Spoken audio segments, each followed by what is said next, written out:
Hello दोस्तों, नमस्ते। हमारे चैनल में आपका स्वागत है। आज हम करेंगे आचार्य रामचंद्र शुक्ल द्वारा हिंदी साहित्य के इतिहास से संबंधित। टॉपिक है हमारा भक्ति काल।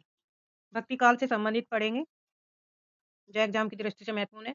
शुक्ल जी ने भक्ति काल पूर्व मध्यकाल का समय संवत 1375 से 1700 सन 1318 ईस्वी से 1643 ईस्वी तक माना है। भक्ति काल का विभाजन इस प्रकार किया। यही विभाजन क्या है? सर्वमान्य। किसके अनुसार है? आचार्य रामचंद्र शुक्ल जी के अनुसार भक्ति का विभाजन।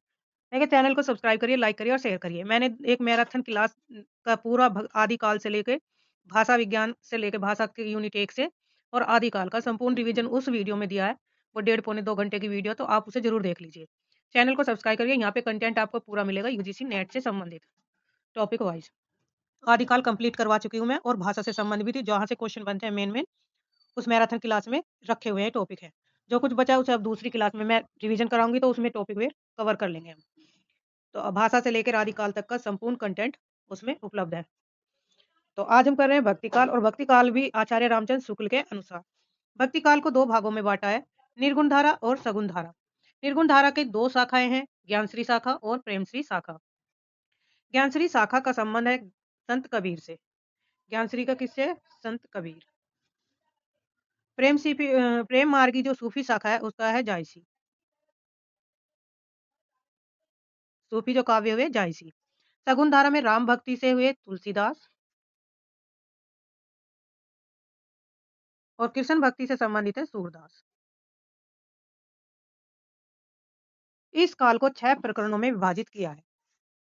प्रकरण 1 में सामान्य परिचय, प्रकरण 2 निर्गुण धारा ज्ञानश्री शाखा का वर्णन, ज्ञानश्री मतलब ज्ञानश्री के कवि और उनकी रचनाओं से संबंधित वर्णन किया गया है। निर्गुण धारा से संबंधित कवि और उनकी रचनाएं, जिसमें ज्ञानश्री शाखा में कौन है? कबीर, संत कबीर, रैदास, धन्ना, पीपा, ये सुंदरदास, ये सब किसमें आते हैं? ज्ञानश्री शाखा में आते हैं।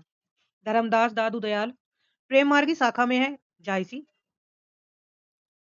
और जायसी का जो पद्मावत है उसमें नागमती वियोग खंड हमारे यूजीसी नेट में लगा हुआ है, जिसमें कुछ पद भी दिए गए सिलेबस के अकॉर्डिंग, वो भी हम करेंगे। प्रकरण सगुण धारा, राम भक्ति शाखा में तुलसीदास जी हैं और कृष्ण भक्ति शाखा में सूरदास जी। तो प्रकरण 1 में हमारा सामान्य परिचय में हो गया। दूसरे प्रकरण में निर्गुण धारा और ज्ञानश्री शाखा से संबंधित। तीसरे प्रकरण में निर्गुण धारा, जिसमें प्रेम मार्गी सूफी शाखा के कवि और उनकी रचना से संबंधित है। प्रकरण 4 में सगुण धारा और राम भक्ति शाखा से संबंधित। प्रकरण 5 सगुण धारा और कृष्ण भक्ति शाखा। प्रकरण 6 में सगुण धारा और भक्ति काल की पुछ फुटकर रचनाएं से संबंधित अध्ययन हम इसमें करेंगे। तो ये 6 वो प्रकरण आपको याद रखने हैं, क्योंकि यहाँ पे एग्जाम में पूछे जाते हैं कि कौन से प्रकरण में किसका वर्णन किया गया है। प्रकरण 2 में, 3 में, 4 में, और ये दे देंगे निर्गुण धारा, ज्ञानश्री शाखा, प्रेम मार्गी, राम भक्ति, कृष्ण भक्ति, यानी कि इन शाखाओं का कौन से प्रकरण में वर्णन है। तो इन्हें आप जब भी आप वीडियो देखते हैं या बैठते हैं, तो आप अपना कॉपी पेंसिल लेके बैठिए और साथ के साथ अपने शॉर्ट नोट्स बनाते चलिए। वो क्या होगा? वो आपको एग्जाम में रिवीजन के लिए बहुत लाभदायक होंगे। प्रकरण 1 सामान्य परिचय में, इस प्रकरण में शुक्ल जी ने भक्ति काल के उदय की व्याख्या करते हुए उसकी सामान्य प्रवृत्तियों का संक्षिप्त विवरण दिया है। जैसे भक्ति काल की राजनीतिक परिस्थितियां क्या थी उस समय? इस प्रकार थी। जैसे देश में मुसलमानों के का राज्य प्रतिष्ठित हो जाने पर, यानी कि मुसलमानों का राज्य स्थापित हो जाने पर, हिंदू जनता के हृदय में गौरव, गर्व, उत्साह के लिए वह अवकाश न रह गया। उसके सामने ही उसके देव मंदिर गिराए जाते थे, देव मूर्तियां तोड़ी जाती थी और पूज्य पुरुषों का अपमान होता था, और वे कुछ भी नहीं कर सकते थे। कौन? हिंदू लोग। ऐसी दशा में अपनी वीरता के गीत न तो वे गा सकते थे और ना ही बिना गाए, बिना लज्जित रह सकते थे, क्योंकि उन्हें कदम कदम पर क्या करते थे? लज्जित किया जाता था हिंदुओं को। ऐसी दशा में अपनी वीरता के गीत न तो वे गा सकते थे और न बिना लज्जित हुए सुन सकते थे। आगे चलकर जब मुस्लिम साम्राज्य दूर तक स्थापित हो गया, तब परस्पर लड़ने वाले स्वतंत्र राज्य भी न रह गए। इतने भारी राजनीतिक उलटफेर के पीछे हिंदू जन समुदाय पर बहुत दिनों तक उदासी छाई रही। अपने पौरुष से हताश जाति के लिए भगवान की शक्ति और करुणा की ओर ध्यान ले जाने के अतिरिक्त उनके पास दूसरा कोई मार्ग नहीं था। मार्ग ही क्या था? भक्ति काल की धार्मिक स्थिति के विषय में लिखा है, वज्रयानी सिद्ध, कापालिक आदि देश के पूर्वी भागों में नाथपंथी जोगी पश्चिमी भागों में रमते चले आ रहे थे।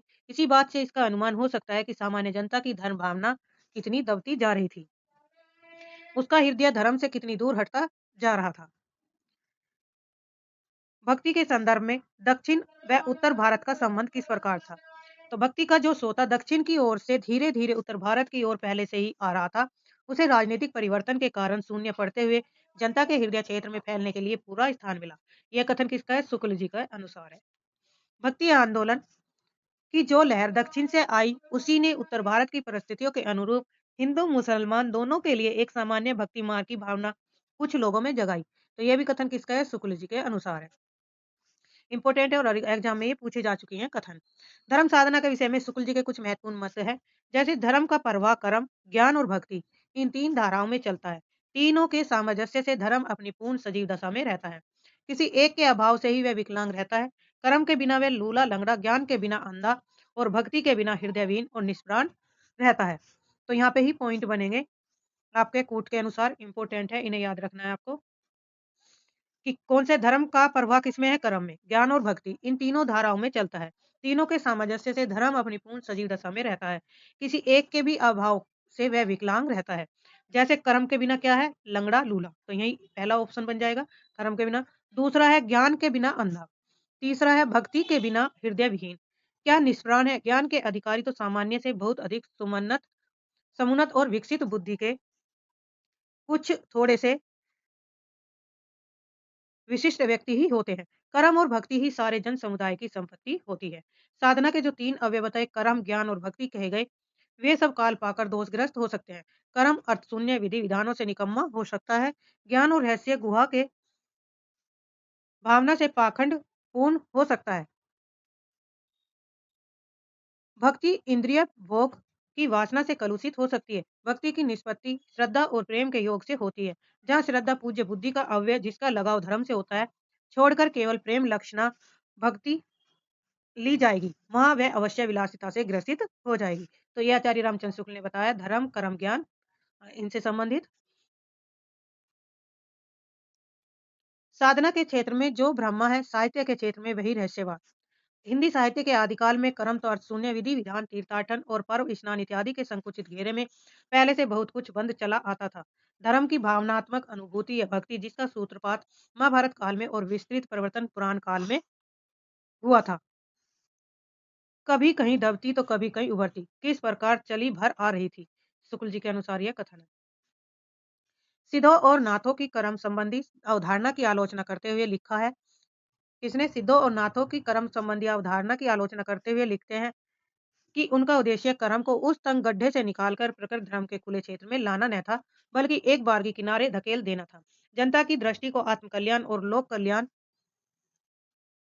कल्याण विधायक सच्चे कर्मों की ओर ले जाने के बदले उसे वे कर्म क्षेत्र से ही हटाने में लग गए थे। उनकी बानी तो गुहा रहस्य और सिद्धि लेकर उठी थी। अपनी रहस्य दर्शिता की धाक जमाने के लिए बाह्य जगत की बातें छोड़ घट के भीतर के कोठों की बातें बताया करते थे। भक्ति, प्रेम और हृदय के प्रकृत भाव का अंत साधना में कोई स्थान नहीं था। मंत्र तंत्र, उपचार और अलौकिक सिद्धियां आदि के माध्यम से ईश्वर प्राप्ति के मार्ग को लक्ष्य करते हुए तुलसीदास जी लिखते हैं ने लिखा है, गोरख जगायो जोग भक्ति भगायो लोग। इंपोर्टेंट है। कालदर्शी भक्त कवि जनता के हृदय को संभालने और लीन रखने के लिए दबी हुई भक्ति को जगाने लगे। कर्मठ भक्ति का प्रभाव ऐसा विकसित और प्रबल होता गया कि उसकी लपेट में केवल हिंदू जनता ही नहीं, देश में बसने वाले सहृदय मुसलमानों में से भी न जाने कितने आ गए। प्रेम स्वरूप ईश्वर को आगे लाकर भक्त कवियों ने हिंदू और मुसलमानों दोनों को मनुष्य के सामान्य रूप में दिखाया और भेदभाव के दृश्य को हटाकर पीछे कर दिया।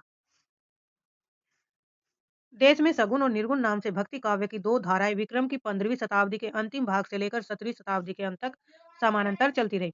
निर्गुण धारा को दो शाखाओं में विभक्त किया गया, ज्ञान मार्गी शाखा और शुद्ध प्रेम मार्गी शाखा, जो सूफियों की थी।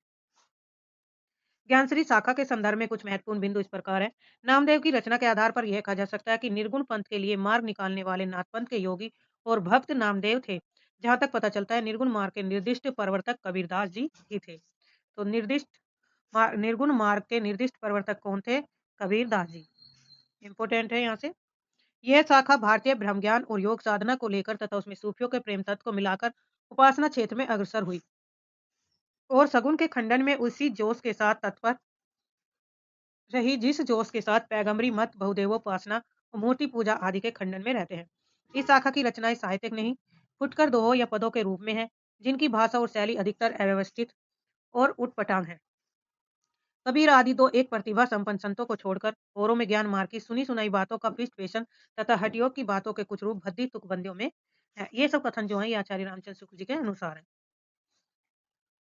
भक्ति रस में मगन करने वाली सरसता भी बहुत कम पाई जाती है। बात है यह है कि इस पंथ का प्रभाव शिष्ट और शिक्षित जनता पर नहीं पड़ा, क्योंकि उसके लिए न तो इस पंथ में कोई नई बात थी, न नया आकर्षण। संस्कृत बुद्धि, संस्कृत हृदय और संस्कृत वाणी का विकास इस शाखा में नहीं पाया जाता, जो शिक्षित समाज को अपनी ओर आकर्षित करता है। अशिक्षित और निम्न श्रेणी की जनता पर इन संत महात्माओं का भारी उपकार है। उच्च विषयों का कुछ आभास देकर, आचरण की शुद्धता पर जोर देकर, आडंबरों का तिरस्कार करके, आत्मगौरव का भाव उत्पन्न करके इन्होंने इसे ऊपर उठाने का स्तुत्य प्रयत्न किया। पाश्चात्यों ने इन्हें जो धर्म सुधागरक की उपाधि दी, वह इसी बात की ओर ध्यान में रखकर प्रेम गाथा लिखने वाले शुद्ध प्रेम मार्गी कवियों के विषय में महत्वपूर्ण बातें कही गई हैं। नंबर एक, इनकी प्रेम गाथाएं वास्तव में साहित्य कोटि के भीतर आती हैं। इस शाखा के सब कवियों ने कल्पित कहानियों के द्वारा प्रेम मार्ग का महत्व दिखाया। इन साधक कवियों ने लौकिक प्रेम के बहाने उस प्रेम तत्व का आभास दिया जो प्रियतम ईश्वर से मिलाने वाला है। इन प्रेम कहानियों का विषय तो वही साधारण होता है, अर्थात किसी राजकुमार का किसी राजकुमारी के अलौकिक सौंदर्य की बात सुनकर उसके प्रेम में पागल होना और घर बार छोड़कर निकल पड़ना तथा अनेक कष्ट और आपत्तियां झेलकर अंत में उस राजकुमारी को प्राप्त करना। पर प्रेम की पीर की जो व्यंजना होती है वह ऐसे विश्व व्यापक रूप में होती है कि वह प्रेम इस लोक से परे दिखाई पड़ता है। सूफी कवियों ने जो कहानियाँ ली हैं, वे सब हिंदुओं के घर में बहुत दिनों से चली आती कहानियाँ हैं, जिसमें आवश्यकता अनुसार उन्होंने कुछ हेर-फेर किया। कहानियों का मार्मिक आधार हिंदू है। मनुष्य के साथ पशु-पक्षी और पेड़-पौधों को भी सहानुभूति सूत्रबद्ध करके दिखाकर एक अखंड जीवन समिष्ट का आभास देना हिंदू प्रेम कहानियों की विशेषता है। मनुष्य के घोर दुःख पर वन के वृक्ष भी रोते हैं, पक्षी भी संदेशे पहुँचाते हैं। यह बात इन कहानियों में मिलती है। शिक्षितों और विद्वानों की काव्य परंपरा में यद्यपि अधिकतर आश्रयदाता राजाओं के चरित्रों और पौराणिक या ऐतिहासिक आख्यानों की प्रवृत्ति थी, पर साथ ही कल्पित कहानियों का भी चलन था। इसका पता लगता है जैसे ईश्वर दास की सत्यवती कथा नामक रचना से इन सब के बारे में क्या चलता है, पता चलता है कि उसका समाज पहले कैसा था। दिल्ली में थे बादशाह सिकंदर संवत 1546 से 1574 के समय में कवि ईश्वर दास ने सत्यवती कथा नाम की एक कहानी दोहे और चौपाइयों में लिखी थी, जिसकी आरंभ तो व्यास जन्मेजय के संवाद से पौराणिक ढंग पर होता है, पर जो अधिकतर कल्पित स्वच्छंद और मार्मिक मार्ग पर चलने वाली होती है। सूफियों के रहस्यवाद के विषय में लिखा है आचार्य रामचंद्र शुक्ल जी ने। बीच बीच में रहस्य में परोक्ष की ओर जो मधुर संकेत मिलते हैं वे बड़े हृदयग्राही होते हैं। कबीर में जो रहस्यवाद मिलता है वह बहुत कुछ उन परिभाषिक संज्ञाओं के आधार पर जो वेदांत और हठ योग में निर्दिष्ट है। पर इन प्रेम प्रबंधकारों ने जिस रहस्यवाद का आभास बीच बीच में दिया है उसके संकेत स्वाभाविक और मर्म स्पर्शी हैं। अपना भावात्मक रहस्यवाद लेकर सूफी जब भारत आए तब यहाँ उन्हें केवल साधनात्मक रहस्यवाद योगियों रसायनियों और तांत्रिकों में मिला। रसेश्वर दर्शन का उल्लेख माधवाचार्य विद्यारण्य के सब दर्शन संग्रह में है। ये भी कथन किसका है, शुक्ल जी का ही कथन है ये सारे। जायसी आदि सूफी कवियों ने हठ योग व रसायन की कुछ बातों को भी अपनी कहानियों में स्थान दिया, अर्थात उनके यहाँ भावात्मक और साधनात्मक दोनों रहस्यवाद का निर्माण है। आचार्य शुक्ल जी ने रहस्यवाद के दो भेद बताए किए हैं। नंबर एक साधनात्मक रहस्यवाद, नंबर दो भावात्मक रहस्यवाद। जिस रहस्यवाद का आधार योग है वह साधनात्मक रहस्यवाद है और जिसका आधार भक्ति या सूफी प्रेम सिद्धांत है वह भावात्मक रहस्यवाद से संबंधित है। साधनात्मक रहस्यवाद, साधनात्मक रहस्यवाद में योग के अप्राकृतिक और जटिल आसन कर्मकांड तप और काया कष्ट बरबस इंद्रियों का दमन आदि है। कर्मकांड मतलब तंत्र और तांत्रिकों से संबंधित था। इस प्रकार साधक मन अव्यक्त तथ्यों का साक्षात्कार तथा अनेक अलौकिक सिद्धियां प्राप्त करता हुआ भगवान के निकट पहुंचने का प्रयत्न करता है। तंत्र व रसायन भी साधनात्मक रहस्यवाद के अंतर्गत आते हैं, पर उनका स्तर अपेक्षाकृत निम्न है, यानी कि कम है। भावात्मक रहस्यवाद की कई श्रेणियां हैं, जिनमें से किसी एक रहस्य भावना को आधार मानकर भक्त सरल और मधुर भाव से श्रद्धा रत होता है। भक्त और साधक में अगाध विश्वास तथा आत्मसमर्पण की भावना प्रबल रहती है। इस रहस्यवाद के अंतर्गत अद्वैत ब्रह्मा की भी कल्पना होती है। रामेश्वर दर्शन, शैव दर्शन प्रमुख शाखा पशुपत के 6 उपभागों में से एक है। यह दर्शन इस सिद्धांत पर आधारित है कि शरीर को अमर बनाए बिना मोक्ष प्राप्त नहीं हो सकता तथा अमरत्व की प्राप्ति केवल पारद के माध्यम से संभव है। शैव दर्शन में रसेश्वर अर्थात पारे को शिव का वीर्य या गंधक को पार्वती का रज माना गया है। इनके सृजनात्मक मिलन से ही अमर शरीर की उत्पत्ति संभव है। यह अद्वैत दर्शन का पोषक है। संवत की 10वीं शताब्दी में सोमानंद ने शिव दृष्टि ग्रंथ में इसकी विशद व्याख्या की है। यह प्रमुख 6 दर्शनों में सम्मिलित नहीं है। जायसी के पद्मावत में रसेश्वर दर्शन भी मिलता है। सर्वदर्शन संग्रह वह माधवाचार्य विद्यारण्य द्वारा रचित ग्रंथ है। इसमें माधवाचार्य ने 16 दर्शनों का वर्णन किया, जिसमें रसेश्वर दर्शन भी एक है। माधवाचार्य द्वैतवाद के प्रवर्तक माधवाचार्य से यह भिन्न है। भिन्न मतलब अलग है। विभिन्न धाराओं की क्रम संबंधी अवधारणा के विषय में लिखा है। कबीर तथा अन्य निर्गुणपंथी संतों के द्वारा अंतर साधना में रागात्मिका भक्ति ज्ञान का योग तो हुआ, पर कर्म की दशा वही रही जो नाथ पंथियों के यहाँ थी। इन संतों के ईश्वर ज्ञान स्वरूप और प्रेम स्वरूप ही रहे, धर्म स्वरूप न हो पाए। ईश्वर के धर्म स्वरूप को लेकर, उस स्वरूप को लेकर जिसकी स्मरणीय अभिव्यक्ति लोक की रक्षा और रंजन में होती है। प्राचीन वैष्णव भक्ति की राम भक्ति शाखा उठी। कृष्ण भक्ति शाखा केवल प्रेम स्वरूप ही लेकर नई उमंग से फैली है। भक्ति काल में मिलने वाले प्रेम तत्व को लेकर लिखा है। कबीर का ज्ञान पक्ष तो रहस्य और गुहा की भावना से विकृत मिलेगा, पर सूफियों से जो प्रेम तत्व उन्होंने लिया वह सूफियों के यहाँ चाहे काम वासनाग्रस्त हो पर निर्गुण पंथ में अविकृत रहा। यह निसंदेह प्रशंसा की बात है। वैष्णव की कृष्ण भक्ति शाखा ने केवल प्रेम लक्षणा भक्ति ली। फल यह हुआ कि उसने अश्लील विलासिता की प्रवृत्ति जगाई। राम भक्ति शाखा में भक्ति सर्वांगपूर्ण रही है, जिससे वह विकृत न हो पाई। तुलसी की भक्ति पद्धति में कर्म धर्म ज्ञान का पूरा सामंजस्य और समन्वय रहा है। सगुणोपासक भक्त भगवान के सगुण और निर्गुण दोनों रूपों को मानता है। यानी कि जो सगुण उपासक भक्त हुए वे सगुण और निर्गुण दोनों के रूपों को मानता है, पर भक्ति के लिए सगुण रूप ही स्वीकार करता है। निर्गुण रूप ज्ञान मार्गियों के लिए छोड़ देता है। सब सगुण मार्गी भक्त भगवान के व्यक्त रूप के साथ साथ उनके अव्यक्त और निर्विशेष रूप का भी निर्देश करते आए हैं, जो बोधगम्य नहीं है। वे अव्यक्त की ओर संकेत भर करते हैं, उसके विवरण में प्रवृत्त नहीं होते। अब तक हम पढ़ रहे थे प्रकरण 1, अब पढ़ेंगे प्रकरण 2, जिसमें निर्गुण धारा ज्ञानश्री शाखा। प्रकरण 1 में क्या थी? सामान्य परिचय दिया गया था। प्रकरण 2 में है निर्गुण धारा और ज्ञानश्री शाखा से संबंधित कवि और उनके बारे में कथन। इस प्रकरण में ज्ञानश्री शाखा के प्रमुख कवियों का वर्णन किया गया है। कवियों को इस क्रम में रखा, जैसे कबीर, रैदास, धर्मदास, गुरु नानक, दादू दयाल, सुंदरदास, मलोकदास, अक्सर अनन्य। तो ये थे ज्ञानश्री शाखा के प्रमुख कवि। कबीर, रैदास, धर्मदास, गुरु नानक, दादू दयाल, सुंदरदास, मलोकदास, अक्सर अनन्य। शुक्ल जी ने ये एक बात यह स्पष्ट की कि निर्गुण पंथ के संतों के संबंध में यह अच्छी तरह समझ रखनी चाहिए कि उनमें कोई दार्शनिक व्यवस्था दिखाने का प्रयत्न व्यर्थ है। उन पर द्वैत अद्वैत और विशिष्टाद्वैतवाद आदि का आरोप करके वर्गीकरण करना दार्शनिक पद्धति की अनभिज्ञता प्रकट करेगा। उनमें जो थोड़ा बहुत भेद दिखाई पड़ेगा वह उन अवयवों की न्यूनता या अधिकता के कारण जिनका मेल करके निर्गुण पंथ चला है। अब यहाँ से कबीर, कबीर के बारे में रामानुज की शिष्य परंपरा में होते हुए भी, यानी कि कबीर के जो गुरु कौन थे? रामानुज की शिष्य परंपरा में होते हुए भी रामानंद जी भक्ति का एक अलग उदार मार्ग निकाल रहे हैं, जिसमें जाति पाति का भेद और खान पान का आचार दूर कर दिया गया। अतः इसमें कोई संदेह नहीं कि कबीर को राम नाम रामानंद जी से ही प्राप्त हुआ।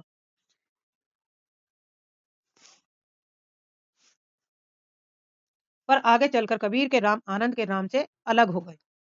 इसमें कोई संदेह नहीं कि कबीर ने ठीक मौके पर जनता के उस समय बड़े भाग को संभाला जो नाथ पंथियों के प्रभाव से प्रेम भाव और भक्ति रस से शून्य शुष्क पड़ता जा रहा था। तो ये कथन सब किसके? आचार्य शुक्ल जी के अनुसार है। कबीर ने दूर दूर तक देशाटन किया। हठ योगियों तथा सूफी मुसलमानों मुसलमानों और फकीरों का भी सत्संग किया। अतः उनकी प्रवृत्ति निर्गुण उपासना की ओर दृढ़ हुई। जो ब्रह्मा हिंदुओं की विचार पद्धति में ज्ञान मार्ग का एक निरूपण था, उसी को कबीर ने सूफियों के ढर्रे पर उपासना का ही विषय नहीं, प्रेम का भी विषय बनाया। उसकी प्राप्ति के लिए हठयोगियों की साधना का समर्थन किया। उन्होंने भारतीय ब्रह्मवाद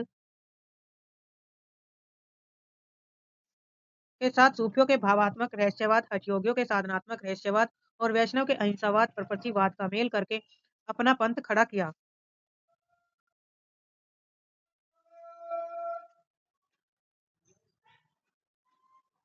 अहिंसावाद और प्रकृतिवाद का मेल करके अपना पंथ खड़ा किया। यद्यपि कबीर की बानी निर्गुण बानी कहलाती है, पर उपासना क्षेत्र में ब्रह्मा निर्गुण नहीं बना रह सकता। सेव्य सेवक भाव में स्वामी में कृपा, क्षमा, औदार्य आदि के गुणों का आरोप हो ही जाता है। कबीर के यहाँ निरूपादि ब्रह्मा निर्गुण सपादि ईश्वर सगुण व सर्ववाद का निरूपण मिलता है। तो कबीर के यहाँ पे क्या मिलता है? कबीर के यहाँ निरूपावादी ब्रह्मा, निर्गुण सोपाधि ईश्वर और सगुण व सर्ववाद का निरूपण सम्मिलित है। कबीर में ज्ञान मार्ग की जहाँ तक बातें हैं, वे सब हिंदू शास्त्रों की हैं, जिनका संचय उन्होंने रामानंद जी के उपदेशों से किया था। माया, जीव, ब्रह्मा, तत्वमसि, आठ मैथुन, अष्ट मैथुन, त्रिकुटी, छह रिपु इत्यादि शब्दों का परिचय उन्होंने अध्ययन द्वारा नहीं, सत्संग द्वारा ही दी हुआ, क्योंकि वे जैसा कि प्रसिद्ध है, कुछ पढ़े लिखे न थे। कौन? कबीरदास जी। उपासना के ब्रह्म स्वरूप पर आग्रह करने वाले और कर्म कांड को प्रधानता देने वाले पंडितों और मुल्लों दोनों को उन्होंने खरी खरी सुनाई और राम रहीम की एकता समझकर हृदय को शुद्ध और प्रेममय करने का उपदेश दिया। यानी जो कबीर थे वो क्या करते थे? भाई आडंबरों का विरोध करते थे और उनके बारे में उन्होंने खरी खरी यानी कि साफ साफ कहा था और राम और रहीम की एकता समझकर हृदय को शुद्ध और प्रेम का उपदेश उन्होंने दिया था। देशाचार और उपासना विधि के कारण मनुष्य मनुष्य में जो भेदभाव उत्पन्न हो जाता है, उसे दूर करने का प्रयास उनकी वाणी बराबर करती रही। यद्यपि वे पढ़े लिखे न थे, पर उनकी प्रतिभा बड़ी प्रखर थी, जिससे उनके मुंह से बड़ी चुटीली और व्यंग चमत्कारपूर्ण बातें निकलती थी। उनकी युक्तियों में विरोध असंभव का चमत्कार लोगों को बहुत आकर्षित करता था। अनेक प्रकार के रूप को अन्योक्तियों द्वारा ही उन्होंने ज्ञान की बातें कही, जो नई न होने पर भी वाग वैचित्र्य के कारण अनपढ़ लोगों को चकित किया करती थी। अनूठी अनियोक्तियों द्वारा ईश्वर प्रेम की व्यंजना सूफियों में बहुत प्रचलित थी। जिस प्रकार कुछ वैष्णव में माधुर्य भाव से उपासना प्रचलित हुई थी, उसी प्रकार सूफियों में भी ब्रह्मा को सर्वव्यापी प्रियतम या मासूक मानकर हृदय से उद्गार प्रदर्शित करने की प्रथा थी, जिसको कबीर दास ने ग्रहण किया। कबीर अपने श्रोताओं पर यह अच्छी तरह भाषित करना चाहते थे कि हमने ब्रह्मा का साक्षात्कार लिया है। इसी से वे प्रभाव डालने के लिए बड़ी लंबी चौड़ी कर्मोक्तियां भी कभी कभी कहते थे।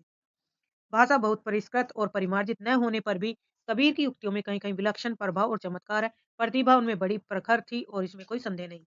प्रकरण एक में इसमें कोई संदेह नहीं है कि कबीर ने ठीक मौके पर जनता के उस बड़े भाग को संभाला, जो नाथपंथियों के प्रभाव से प्रेम भाव और भक्ति रस से शून्य और सूक्ष्म पड़ता जा रहा था। उनके द्वारा यह बहुत ही आवश्यक कार्य हुआ। इसके साथ ही मनुष्यत्व की सामान्य भावना को आगे करके निम्न श्रेणी की जनता में उन्होंने आत्मगौरव का भाव जगाया और भक्ति के ऊंचे से ऊंचे सोपान की ओर बढ़ने के लिए बढ़ावा दिया।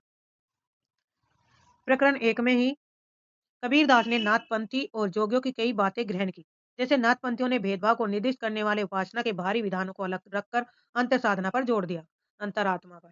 लेकिन नाथपंथियों ने हृदय पक्ष शून्य और सामान्य अंत साधना का मार्ग अपनाया, पर कबीर ने इसे नहीं स्वीकारा। नाथपंथी नाथपंथ व निर्गुण पंथ में यह मुख्य अंतर है।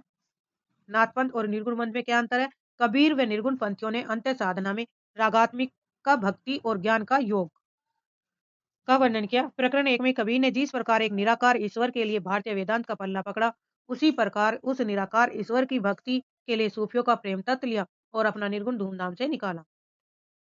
प्रकरण एक इन्होंने एक और तो स्वामी रामानंद जी के शिष्य होकर, यानी कि जो कबीर के गुरु थे कौन थे? वे थे रामानंद जी। रामानंद जी हुए। भारतीय अद्वैतवाद की कुछ स्थूल बातें ग्रहण की और दूसरी ओर योगियों और सूफी फकीरों के संस्कार प्राप्त किए।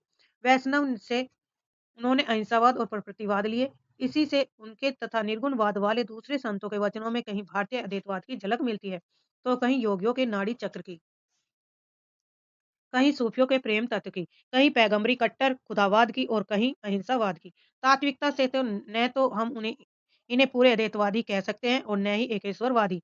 दोनों का मिला जुला भाव इनकी वाणी में मिलता है। इनका लक्ष्य एक ऐसी सामान्य भक्ति पद्धति का प्रचार है जिसमें हिंदू और मुसलमान दोनों योग दे सके और भेदभाव का कुछ परिहार हो। प्रकरण तीन कबीर ने अपनी झाड़ फटकार के द्वारा हिंदुओं और मुसलमानों के कट्टरपन को दूर करने का जो प्रयास किया, वह अधिकतर चिढ़ाने वाला सिद्ध हुआ, हृदय को स्पर्श करने वाला नहीं। मनुष्य मनुष्य के बीच जो रागात्मक संबंध है वह उसके द्वारा व्यक्त न हुआ। अपने नित्य के जीवन में जिस हृदयाभास का अनुभव मनुष्य कभी कभी क्या करता था, उसकी अभिव्यंजना उससे न हुई। अब पढ़ेंगे रैदास। रैदास का दूसरा नाम क्या है? रविदास भी है। उपनाम क्या है? रविदास। रैदास का अपना अलग प्रभाव पछा की ओर जान पड़ता है। साधों का एक संप्रदाय जो फर्रुखाबाद और थोड़ा बहुत मिर्जापुर में भी पाया जाता है। रैदास की परंपरा में कहा जा सकता है कि रैदास की भक्ति भी निर्गुण ढांचे की जान पड़ती है। कहीं तो वे अपने भगवान को सब में व्यापक देखते हैं और कहीं कबीर की तरह परात्पर की ओर संकेत करते हैं। निर्गुण जो कवि थे वे भगवान का कोई एक निश्चित आकार नहीं मानते थे, उनका रूप निराकार था, जिसका कोई आकार ना हो। कबीर के मुख से मूर्ति पूजा, तीर्थाटन, देवार्चन आदि का खंडन सुनकर उनका झुकाव निर्गुण संत मंत की ओर हुआ। अंत में ये कबीर से सत्य नाम की दीक्षा लेकर उनके प्रधान शिष्यों में हो गए और संवत 1575 में कबीरदास के परलोकवास पर उनकी गद्दी इन्हीं को मिली। किसको? धर्मदास को।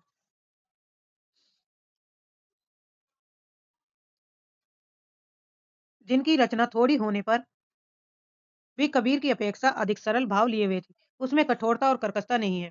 इन्होंने पूर्वी भाषा का ही व्यवहार किया। इनकी अनुक्तियों के व्यंजक चित्र अधिक मार्मिक है, क्योंकि उन्होंने खंडन मंडन से विशेष प्रयोजन न रख प्रेम तत्व को लेकर ही अपनी वाणी का प्रसार किया। इन्होंने प्रेम को अपना आधार बनाया। गुरु नानक गुरु नानक आरंभ से ही भक्त थे, अतः उनका ऐसा मत की ओर आकर्षित होना स्वाभाविक था, जिसकी उपासना का स्वरूप हिंदू और मुसलमानों दोनों को समान रूप से ग्राह्य हो। उन्होंने घर बार छोड़कर बहुत दूर दूर के देशों में भ्रमण किया, जिससे उपासना का सामान्य स्वरूप स्थिर करने में और उन्हें बड़ी सहायता मिली। अंत में कबीरदास की निर्गुण उपासना का प्रचार उन्होंने पंजाब में आरंभ किया और वे सिख संप्रदाय के आदि गुरु हुए। भक्ति या विनय के सीधे साधे भाव सीधी सादी भाषा में कहे गए। कबीर के समान अशिक्षितों पर प्रभाव डालने के लिए टेढ़े मेढ़े रूपों में नहीं। इससे उनकी प्रकृति सरलता और अहम भाव शून्यता का परिचय मिलता है। नेक्स्ट कवि है दादू दयाल। इनकी रचना में अरबी फारसी के शब्द अधिक आए हैं और प्रेम तत्व की व्यंजना अधिक है। घट के भीतर के रहस्य प्रदर्शन की प्रवृत्ति इनमें बहुत कम है। दादू की बानी में यद्यपि युक्तियों का वह चमत्कार नहीं जो कबीर की बानी में मिलता है, पर प्रेम भाव का निरूपण अधिक सरस और गंभीर है। समान खंडन और वाद विवाद में इन्हें रुचि न थी। सुंदरदास निर्गुण पंथियों में ये एक ऐसे व्यक्ति थे जिन्हें समुचित शिक्षा मिली थी और जो काव्य कला की रीति आदि से अच्छी तरह परिचित थे। अतः इनकी रचना साहित्यक और सरस है। भाषा भी काव्य की मंजी हुई ब्रज भाषा है। भक्ति और ज्ञान चर्चा के अतिरिक्त नीति और देशाचार आदि पर भी इन्होंने बड़े सुंदर पद लिखे। इनकी रचना काव्य पद्धति के अनुसार होने के कारण और संतों की रचना से भिन्न दिखाई पड़ती है। संत तो ये थे ही, पर कवि भी थे। कौन? सुंदरदास। सुशिक्षा द्वारा विस्तृत दृष्टि प्राप्त होने से इन्होंने निर्गुणवादियों के समान लोक धर्म की अपेक्षा नहीं की। इन्होंने जो सृष्टि तत्व आदि कहे, वे भी औरों के समान मनमाने और उटपटांग नहीं और शास्त्र के अनुकूल थे। भक्ति काल के प्रकरण 3 निर्गुण धारा और प्रेम मार्गी सूफी शाखा से संबंधित। इस काल के निर्गुणोपासक भक्तों की दूसरी शाखा उन सूफी कवियों की है जिन्होंने प्रेम गाथाओं के रूप में उस प्रेम तत्व का वर्णन किया जो कि ईश्वर को मिलाने वाला है। यानी कि जो सूफी कवि हैं वे मानते हैं कि ईश्वर को हम प्रेम के द्वारा प्राप्त कर सकते हैं तथा जिसका आभास अलौकिक रूप में मिलता है। सूफियों के अनुसार यह सारा जगत एक रहस्यमय प्रेम सूत्र में बंधा है, जिसका अवलंबन करके जीव उस प्रेम मूर्ति तक पहुंचने का मार्ग पा सकता है। यानी कि जो हमें ईश्वर को प्राप्त करना है तो उसका एक मार्ग क्या है? प्रेम के माध्यम से। ईश्वर का विरह सूफियों के यहाँ भक्त की प्रधान संपत्ति है, जिसके बिना साधना के मार्ग में कोई परिवर्तन नहीं हो सकता। किसी की आंख नहीं खुल सकती। नेक्स्ट कथन है, ये सारे कथन आचार्य रामचंद्र शुक्ल जी ने कहा है। कुतुबन चायसी आदि इन प्रेम कहानी के कवियों ने प्रेम का शुद्ध मार्ग दिखाते हुए उन सामान्य जीवन दशाओं को सामने रखा जिसका मनुष्य मात्र के हृदय पर एक सा प्रभाव दिखाई पड़ता है। हिंदू हृदय और मुसलमान हृदय आमने सामने करके अजनबीपन मिटाने वाला में इन्हीं का नाम लेना पड़ेगा। इन्होंने मुसलमान होकर हिंदुओं की कहानियां और हिंदुओं की ही बोली में पूरी सहृदयता से कहकर उनके जीवन की मर्मस्पर्शी अवस्थाओं के साथ अपने उदार हृदय का पूर्ण सामंजस्य दिखा दिया। आचार्य शुक्ल ने प्रेम मार्ग सूफी शाखा के कवियों का इस क्रम में वर्णन किया है। आचार्य शुक्ल के अनुसार सूफी शाखा के कवियों का क्रम कुतुबन, मंजन, मलिक मोहम्मद जायसी, उस्मान, शेख नबी, कासिम शाह और नूर मोहम्मद है। कुतुबन कुतुबन की रचना है मिर्गावती।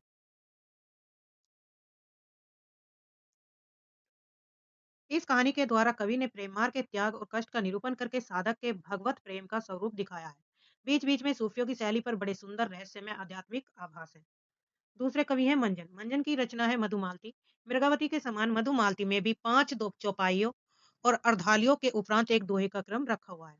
तो कौन से ग्रंथ में ये मधुमालती में 5 चौपाइयों के उपरांत एक अर्धाली यानी कि एक दोहे का क्रम रखा है, पर मृगावती की अपेक्षा इसकी कल्पना भी विशद है और वर्णन भी अधिक विस्तृत और हृदयग्राही है। आध्यात्मिक प्रेम भाव की व्यंजना के लिए प्रकृति के भी अधिक दृश्यों का समावेश मंजन ने किया। कहानी भी कुछ अधिक जटिल और लंबी है। जन्म जन्मांतर और योन्यंतर के बीच प्रेम की अखंडता दिखाकर मंजन ने प्रेम तत्व की व्यापकता और नित्यता का आभास दिया। मलिक मोहम्मद जायसी ने रचना की रचना है पद्मावत। ग्रंथारंभ में कवि ने मसनवी की रूढ़ के अनुसार साहिवक शेरशाह की प्रशंसा की थी। जायसी की अक्षकीर्ति का आधार पद्मावत है, जिसके पढ़ने से यह प्रकट हो जाता है कि जायसी का हृदय कैसा कोमल और प्रेम की पीर से भरा हुआ था। क्या लोक पक्ष में, क्या आध्यात्म पक्ष में, दोनों ओर उसकी दृढ़ता और गंभीरता सरसता विलक्षण दिखाई देती है। कबीर ने केवल भिन्न प्रतीत होते हुए भी परोक्ष सत्ता की एकता का आभास दिया था। प्रत्यक्ष जीवन की एकता का दृश्य सामने रखने की आवश्यकता बनी थी। यह जायसी द्वारा पूरी हुई।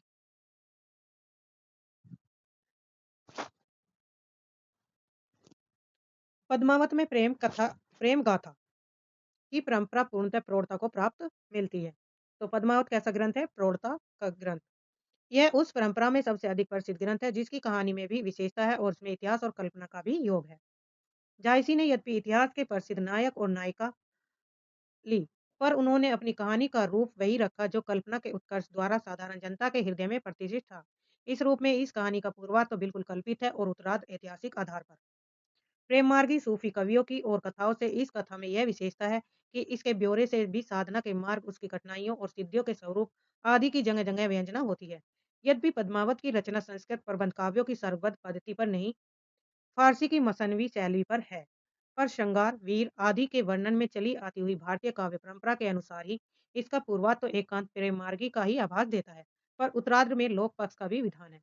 पद्मनी के रूप का जो वर्णन जायसी ने किया है, वह पाठक को सौंदर्य की लोकोत्तर भावना में मग्न करने वाला है। अनेक प्रकार के अलंकारों की योजना उसमें पाई जाती है। जायसी के पहले के कवियों ने 5-5 चौपाइयों और अर्धालियों के पीछे एक दोहा रखा है, पर जायसी ने 7 चौपाइयों के क्रम रखा है।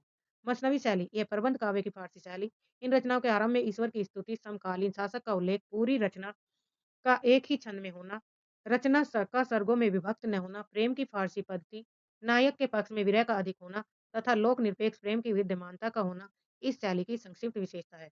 कड़वक बंध परंपरा, 5 या 7 चौपाइयों पर एक दोहे का धता देने की शैली को कड़वक पद्धति कहा गया है। कड़वक पद्धति किसे कहा गया? 5 या 7 चौपाइयों पर एक दोहे की धता देने की शैली को कड़वक पद्धति कहा गया है।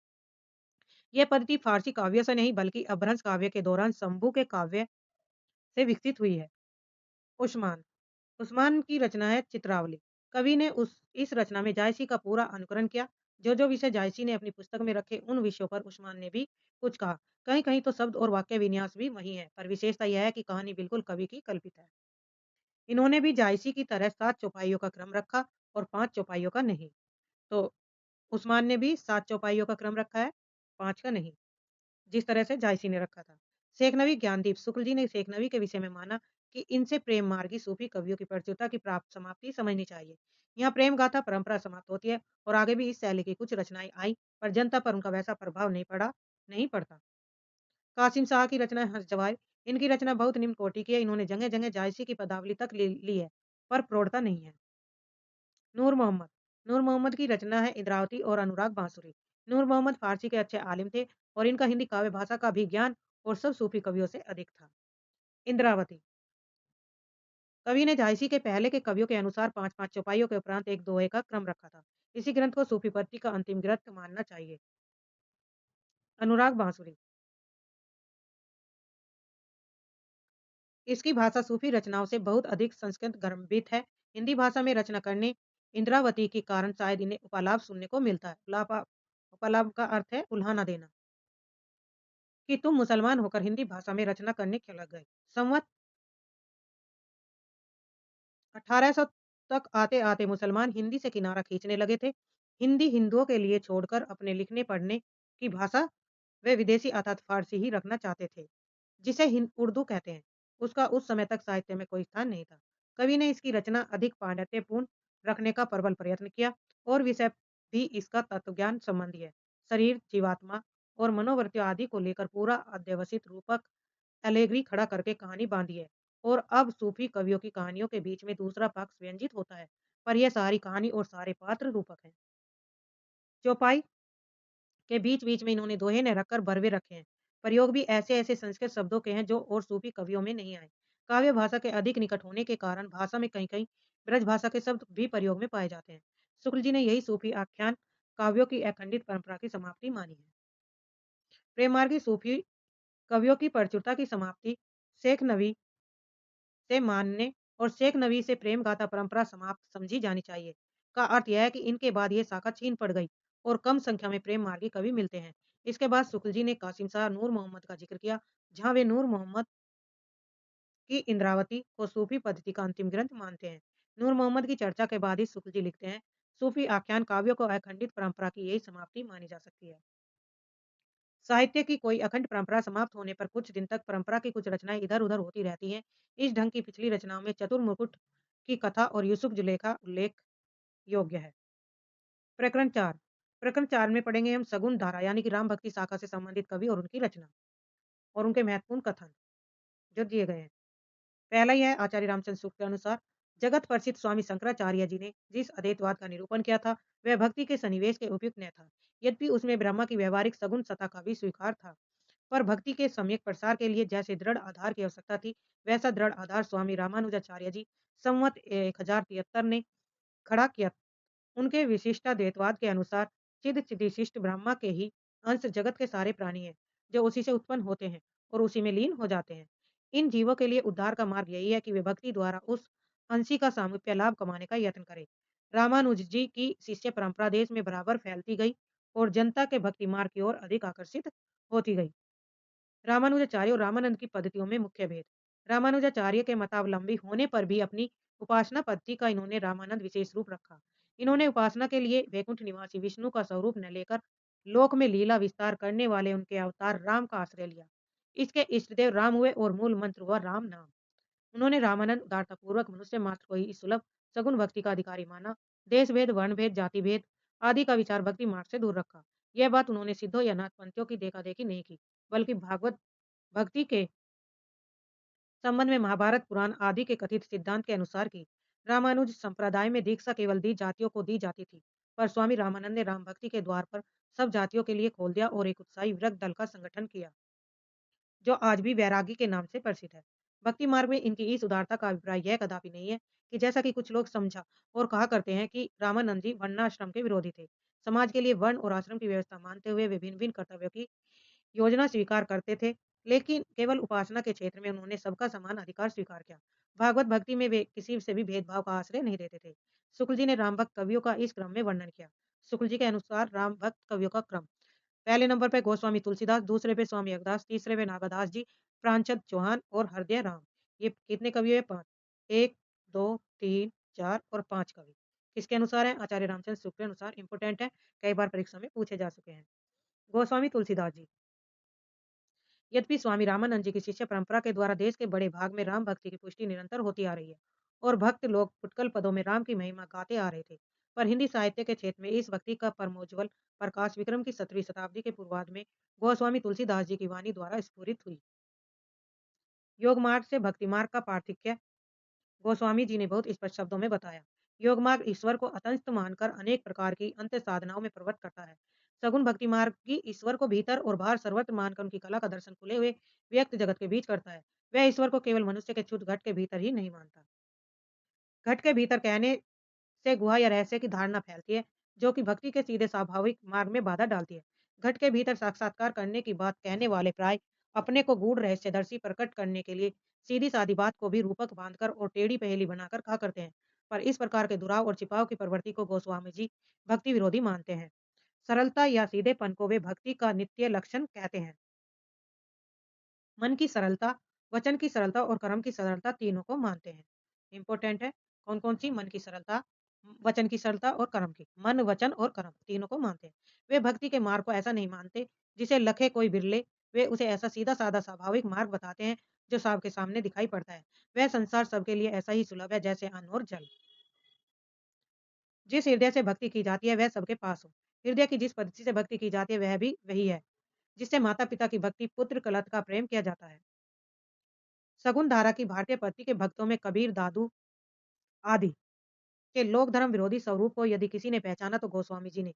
उन्होंने देखा कि उनके वचनों से जनता की चित्तवृत्ति में ऐसे घोर विकार की आशंका है, जिससे समाज विशृंखल हो जाएगा और उसकी मर्यादा नष्ट हो जाएगी। गोस्वामी जी की भक्ति पद्धति की सबसे बड़ी विशेषता उसकी सर्वांग पूर्णता है। जीवन के किसी पक्ष को सर्वथा छोड़कर वह नहीं चलती। सब पक्षों के साथ उसका सामंजस्य है। न उनका कर्म या धर्म से विरोध है, न ज्ञान से। धर्म तो उसका नित्य लक्षण है। तुलसी की भक्ति को धर्म और ज्ञान दोनों की रसानुभूति कह सकते हैं। योग का भी उसमें समन्वय है, पर उतने ही का जितना ध्यान के लिए चित्त को एकाग्र करने के लिए आवश्यक है। प्राचीन भारतीय भक्ति मार्ग के भीतर भी उन्होंने बहुत सी बढ़ती हुई बुराइयों को रोकने का प्रयत्न किया। सेवा और वैष्णवों के बीच बढ़ते हुए विद्वेष को उन्होंने अपनी सामंजस्य व्यवस्था द्वारा बहुत कुछ रोका, जिसके कारण उत्तर भारत में वैसा भयंकर रूप न धारण कर सका, जैसा उसने दक्षिण में किया था। भक्ति की चरम सीमा पर पहुंचकर भी लोक पक्ष उन्होंने नहीं छोड़ा। लोक संग्रह का भाव उनकी भक्ति का एक अंग था। कृष्णोपासक भक्तों में इस अंग की कमी थी। उनके बीच उपास्य और उपासक के संबंध की ही गूढ़ाति गूढ़ व्यंजना हुई। दूसरे प्रकार के लोक व्यापक नाना संबंधों के कल्याणकारी सौंदर्य की प्रतिष्ठा नहीं हुई। यही कारण कि इनकी भक्ति रस भरी वाणी जैसी मंगलकारिणी मानी गई, वैसी ही किसी और की नहीं। रामचरितमानस रामचरितमानस की रचना किसने की? गोस्वामी तुलसीदास ने। और किस भाषा में लिखा गया? अवधी भाषा में। महाकाव्य मान जाता है। अपनी सगुणोपासना का निरूपण गोस्वामी जी ने कई ढंग से किया। रामचरितमानस में नाम रूप दोनों को ही ईश्वर की उपाधि कहकर वे उन्हें इसकी अभिव्यक्ति मानते हैं। रामचरितमानस के उत्तरकांड में ज्ञान की अपेक्षा भक्ति को कहीं अधिक सुसाध्य और अशुभ फलदायिनी कहा है। इंपोर्टेंट है, कई बार कथन पूछा जा चुका है। किसके द्वारा कथन है? आचार्य रामचंद्र शुक्ल के कथन है। रचना कौशल, प्रबंध, पटुता, सहृदयता इत्यादि सब गुणों का समाहार हमें रामचरितमानस में मिलता है। शुक्ल जी के द्वारा ये कथन कहे गए। पहली बात जिस पर ध्यान जाता है वह है कथा काव्य के सब अवयवों का उचित समीकरण। कथा काव्य या प्रबंध काव्य के भीतर इतिवृत्त, वस्तु, व्यापार, वर्णन, भाव, व्यंजना और संवाद ये अव्यय होते हैं। न तो अयोध्यापुरी की शोभा, बाल लीला, नक्सिक, जनक की वाटिका, अभिषेक अभिषेक उत्सव इत्यादि के वर्णन बहुत लंबे होने पाए। न पात्रों के संवाद, न प्रेम शोक आदि भाव की व्यंजना। इतिवर्त श्रृंखला भी कहीं से टूटती नहीं है। दूसरी बात है कि कथा के मार्मिक स्थलों की पहचान, अधिक विस्तार हमें ऐसे ही प्रसंगों का मिलता है जो मनुष्य मात्र के हृदय को स्पर्श करने वाले। जैसे जनक की वाटिका में राम सीता का परस्पर दर्शन, राम वन गमन, दशरथ मरण, भरत की आत्मग्लानि, वन के मार्ग में स्त्री पुरुष की सहानुभूति, युद्ध, लक्ष्मण को शक्ति लगना इत्यादि। तीसरी बात है अनुकूल भाषा, रसों के अनुकूल कोमल और कठोर पदों की योजना तो निर्दिष्ट रूढ़ ही है। इसके अतिरिक्त गोस्वामी जी ने इस बात का भी ध्यान रखा कि किस स्थल पर विद्वानों और शिक्षितों की संस्कृत मिश्रित भाषा रखनी चाहिए और किस स्तर पर ठेठ बोली। घरेलू प्रसंग समझकर केकई और मंत्रा के संवाद में उन्होंने ठेठ बोली और स्त्रियों में विशेष चलते प्रयोगों का व्यवहार किया। अनुप्रास की ओर प्रवृत्ति तो सब रचनाओं से स्पष्ट लक्षित होती है। चौथी बात श्रृंगार की शिष्ट मर्यादा के भीतर बहुत ही व्यंजक वर्णन है। शुक्ल जी का यह कथन है। जिस धूमधाम से मानस की प्रस्तावना चली उसे देखते ही ग्रंथ के महत्व का आभास मिल जाता है। उससे साफ झलकता है कि तुलसीदास जी अपने ही तक दृष्टि रखने वाले भक्त न थे, संसार को भी दृष्टि फैलाकर देखने वाले भक्त थे। जिस भक्त जगत के बीच उन्हें भगवान के रूप राम रूप की कला का दर्शन कराना था, पहले चारों ओर दृष्टि दौड़ाकर उसके अनेक रूपात्मक स्वरूप को उन्होंने सामने रखा। इसी प्रस्तावना के भीतर तुलसी ने अपनी उपासना के अनुकूल विशिष्टा देख सिद्धांत का भी आभास यह कहकर दिया, सिया राम मैं सब जग जानी, करो प्रणाम जोरी जुग पानी। जगत को केवल राम में न कहकर उन्होंने सियाराम में कहा। सीता प्रकृति स्वरूपा है और राम ब्रह्म। प्रकृति अचित पक्ष है और ब्रह्मा चित पक्ष, अतः परमार्थिक सत्ता चित चिदि शिष्ट है। यह स्पष्ट झलकता है, चित और अचित वस्तुतः एक ही है। आज राजा से रंग तक के घर में गोस्वामी जी का रामचरितमानस विराज रहा है। प्रत्येक प्रसंग पर इनकी चौपाई कही जाती है। रामचरित में तुलसीदास जी ने केवल कवि के रूप में ही नहीं, उपदेशक के रूप में सामने आते हैं। उपदेश उन्होंने किसी न किसी पात्र के मुख से कराए हैं, जिससे काव्य दृष्टि से कहा जा सकता है कि वे उपदेश पात्र के स्वभाव चित्रण के साधन रूप हैं, पर यह बात नहीं है कि उपदेश उपदेश के लिए हैं। नवीन प्रसंगों की उद्भावना और तुलसीदास रामचरितमानस के भीतर कई कई घटनाओं के थोड़े ही हेर फेर तथा संकल्पित संवादों के समावेशों के अतिरिक्त अपनी ओर से छोटी छोटी घटनाओं या प्रसंगों की नई कल्पना तुलसीदास जी ने नहीं की थी। मानस में इनका ऐसा न करना तो उनके उद्देश्य के अनुसार बहुत ठीक है। राम के प्रामाणिक चरित्र द्वारा वे जीवन भर बना रहने वाला प्रभाव उत्पन्न करना चाहते हैं और काव्य के समान केवल अल्पस्थायी रसानुभूति मात्र नहीं। पर गीतावली तो प्रबंध काव्य न थी। उससे तो सूर के अनुकरण पर वस्तुतः व्यापार वर्णन का बहुत विस्तार है। उसके भीतर छोटे छोटे प्रसंगों की उद्भावना का पूरा अवकाश था। फिर भी कल्पित घटनात्मक प्रसंग नहीं पाए जाते। इससे यही प्रतीत होता है कि उनकी प्रतिभा अधिकतर उपलब्ध प्रसंगों को लेकर चलने वाली थी, नए नए प्रसंगों की उद्भावना करने वाली नहीं। उनकी कल्पना वस्तु स्थिति को ज्यों की त्यों लेकर उसके मार्मिक स्वरूपों के उद्घाटन में पर्वत होती है। गोपियों को छकाने वाली कृष्ण लीला के अंतर्गत छोटी-मोटी कथा के रूप में कुछ दूर तक मनोरंजक और कौतूहलप्रद ढंग से चलने वाले नाना प्रसंगों की जो नवीन उद्भावना सूरसागर में पाई जाती है, वह तुलसी के किसी ग्रंथ में नहीं मिलती। शुक्ल जी का कथन है, इम्पोर्टेंट है। तुलसी की भाषा गोस्वामी जी के प्रादुर्भाव को हिंदी काव्य क्षेत्र में एक चमत्कार समझना चाहिए। हिंदी काव्य की शक्ति का पूर्ण प्रसार इनकी रचनाओं में पहल दिखाई पड़ता है। दूसरा कथन है, साहित्य की भाषा में जो वीर गाथा काल के कवियों के हाथ में बहुत कुछ अपने पुराने रूप में ही रही, प्रचलित भाषा के संयोग से नया जीवन सगुणोपासक कवियों द्वारा प्राप्त हुआ। तीसरा कथन है, गोस्वामी तुलसीदास जी के समय में काव्य भाषा के दो रूप प्रचलित थे, एक ब्रज और दूसरी अवधि। दोनों में उन्होंने समान अधिकार के साथ रचनाएं की। अब है कवियों की काव्य भाषा का विकास। ब्रज ब्रज भाषा भक्तवर सूरदास जी ब्रज की चलती भाषा को परंपरा से चली आती हुई काव्य भाषा के बीच पूर्ण रूप से प्रतिष्ठित करके साहित्यिक भाषा को लोक व्यवहार के रूप मूल में लाए। उन्होंने परंपरा से चली आती हुई काव्य भाषा का तिरस्कार न करके उसे एक नया चलता रूप दिया। सूर सागर को ध्यानपूर्वक देखने से उसमें क्रिया के कुछ पुराने रूप, कुछ सर्वनाम जैसे जासू, तासू, जेही, तेई तथा कुछ प्राकृत के शब्द पाए जाएंगे। सारांश यह है कि वे परंपरागत काव्य भाषा को बिल्कुल अलग करके एक बार की नई चलती बोली लेकर नहीं चले। भाषा का एक शिष्ट सामान्य रूप उन्होंने रखा, जिसका व्यवहार आगे चलकर बराबर कविता में होता आया। अवधि पूर्वी भाषा अवधि की सबसे पुरानी रचना ईश्वरदास की सत्यवती कथा है। आगे चलकर प्रेम मार्गी शाखा के मुसलमान कवियों ने भी अपनी कहानियों के लिए अवधि भाषा ही चुनी। हिंदी कविता के प्रेमी मात्र जानते हैं कि उनका ब्रज और अवधि दोनों भाषाओं के लिए समान अधिकार है। ब्रज भाषा का जो माधुर्य हम सूरसागर में पाते हैं, वही माधुर्य भी संस्कृत रूप में हम गीतावली और कृष्ण गीतावली में पाते हैं। ठेठ अवधि की जो मिठास हमें जायसी की पद्मावत में मिलती है, वही जानकी मंगल, पार्वती मंगल, बरवे रामायण और राम ललान नच्चू में हम पाते हैं। यह सूचित करने की आवश्यकता नहीं है कि न तो सूर का अवधि पर अधिकार था और न जायसी का ब्रजभाषा पर। किसका कथन है? ये शुक्ल जी का। इंपॉर्टेंट है, कई बार एग्जाम में पूछा जा चुका है। सूरदास में ऐसे वाक्य मिलते हैं जो विचारधारा बढ़ाने में कुछ योग देते नहीं पाए जाते, केवल पाद पूर्त्यार्थ ही लाए हुए जान पड़ते हैं। इस प्रकार तुकांत के लिए भी शब्द तोड़े मरोड़े गए, पर गोस्वामी जी की वाक्य रचना अत्यंत प्रौढ़ और सुव्यवस्थित है। एक भी शब्द फालतू नहीं। खेद है कि भाषा की यह सफाई पीछे होने वाले बहुत कम कवियों में रह गई है। उनकी साहित्य मर्मकता, भावुकता और गंभीरता के संबंध में इतना और जान लेना भी आवश्यक है कि उन्होंने रचना नैपुण्य भद्दा प्रदर्शन कहीं नहीं किया और न शब्द चमत्कार आदि के खेलवाड़ों में वे फंसे। दोहावली के कुछ दोहों के अतिरिक्त और सर्वत्र भाषा का प्रयोग उन्होंने भाव और विचारों को स्पष्ट रूप में रखने के लिए किया गया है, कारीगरी दिखाने के लिए नहीं। ये महत्वपूर्ण कथन है आचार्य रामचंद्र शुक्ल की बुक के। तो एग्जाम की दृष्टि से महत्वपूर्ण है। आप एक बार वीडियो जरूर देखिए, लाइक करिए और शेयर करिए। चैनल को सब्सक्राइब करिए ताकि आपको समय पर नोटिफिकेशन मिलती रहे। अलंकारों की योजना उन्होंने ऐसे मार्मिक ढंग से की है कि वे सर्वत्र भाव और तथ्यों की व्यंजनों को प्रस्फुटित करते हुए पाए जाते हैं और अपनी अलग चमक दमक दिखाते हुए नहीं। कहीं कहीं लंबे लंबे सांग रूपक बांधने में अवश्य उन्होंने एक भद्दी परंपरा का अनुसरण किया। सब रसों की सम्यक व्यंजना उन्होंने की, पर मर्यादा का उल्लंघन कहीं नहीं किया।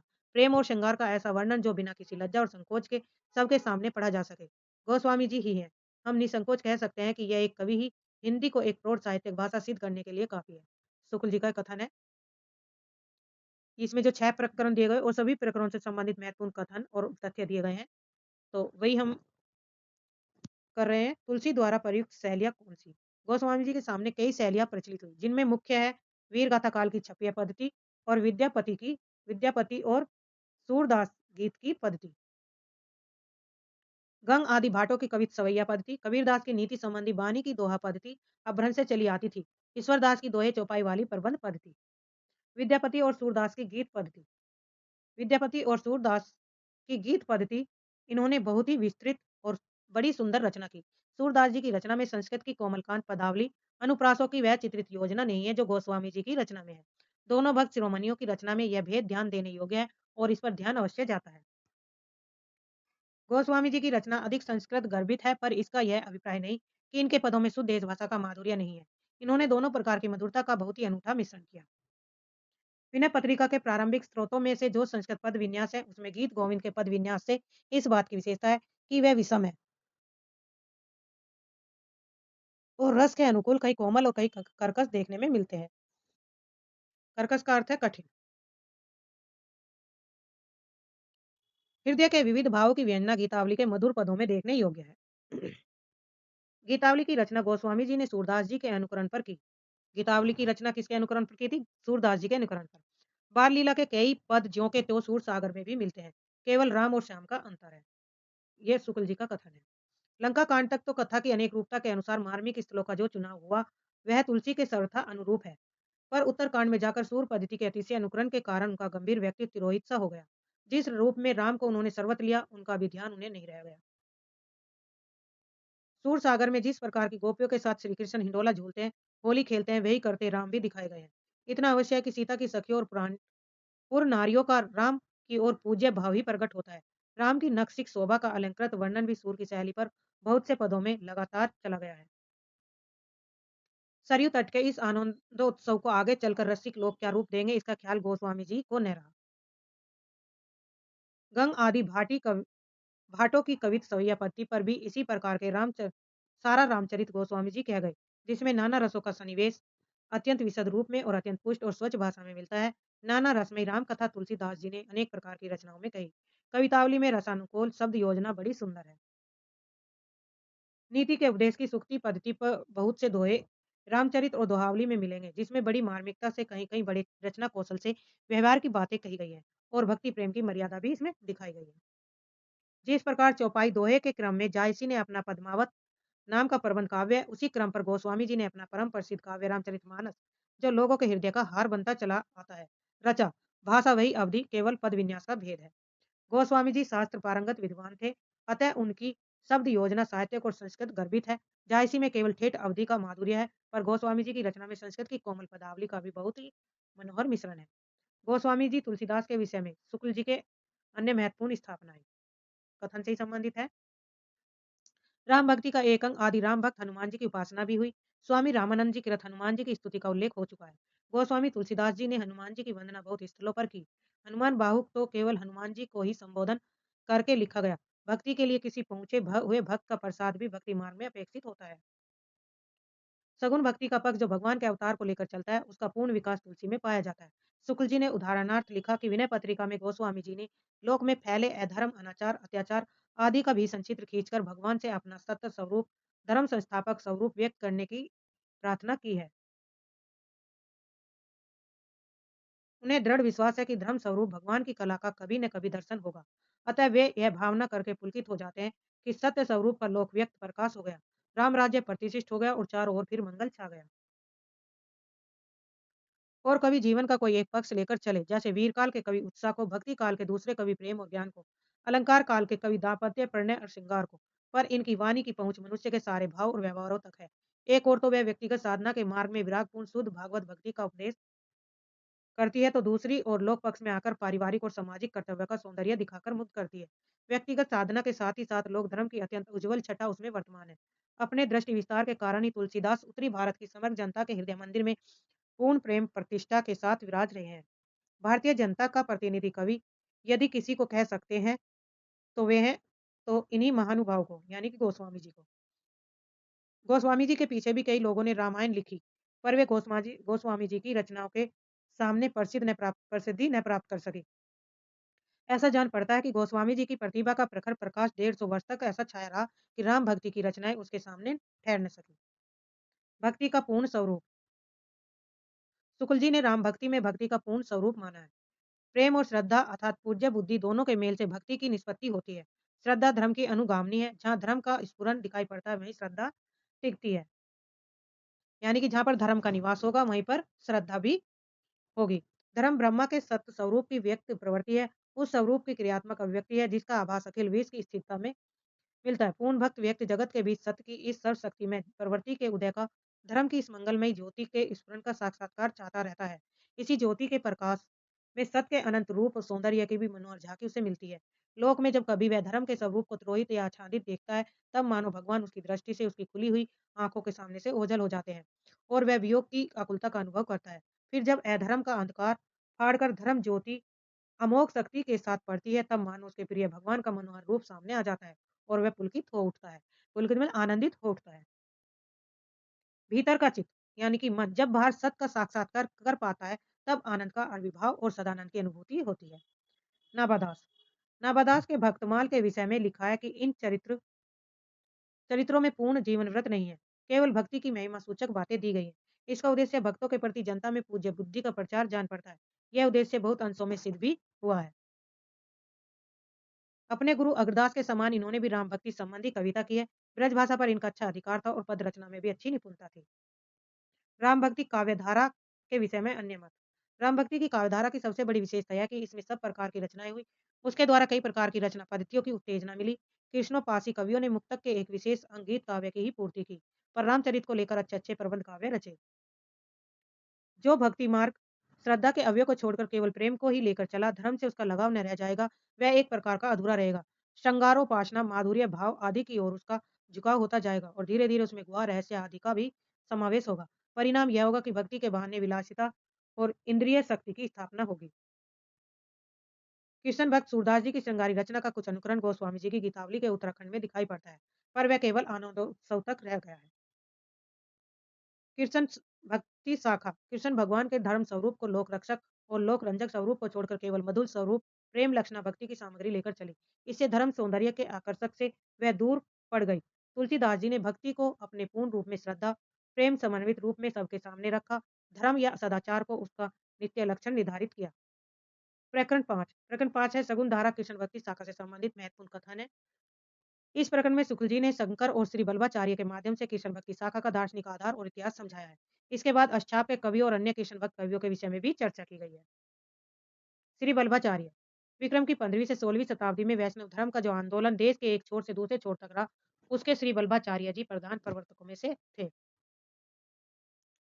रामानुज से लेकर बल्लभाचार्य तक जितने भक्त दार्शनिक या आचार्य हुए, सबका लक्ष्य शंकराचार्य के मायावाद और विवर्तवाद से पीछे छुड़ाना था, जिसके अनुसार भक्ति अविद्या या भ्रांति की ठहरती थी। शंकर ने केवल निरूपा आदि निर्गुण ब्रह्मा की ही पारमार्थिक सत्ता स्वीकार की। बल्लभ ने ब्रह्मा में सब धर्म माने। बल्लभ संप्रदाय ने ब्रह्मा में क्या कहा? सब धर्मों को माने। सारी सृष्टि को उन्होंने लीला के लिए ब्रह्मा की आत्मकृति कहा और अपने को अंश रूप जीवों में बिखराना ब्रह्मा की लीला मात्र माना है। शंकर ने निर्गुण को ही ब्रह्मा का परमार्थिक और असली रूप कहा और सगुण को व्यवहारिक या माइक। बल्लभाचार्य ने बात उलटकर सगुण रूप को ही असली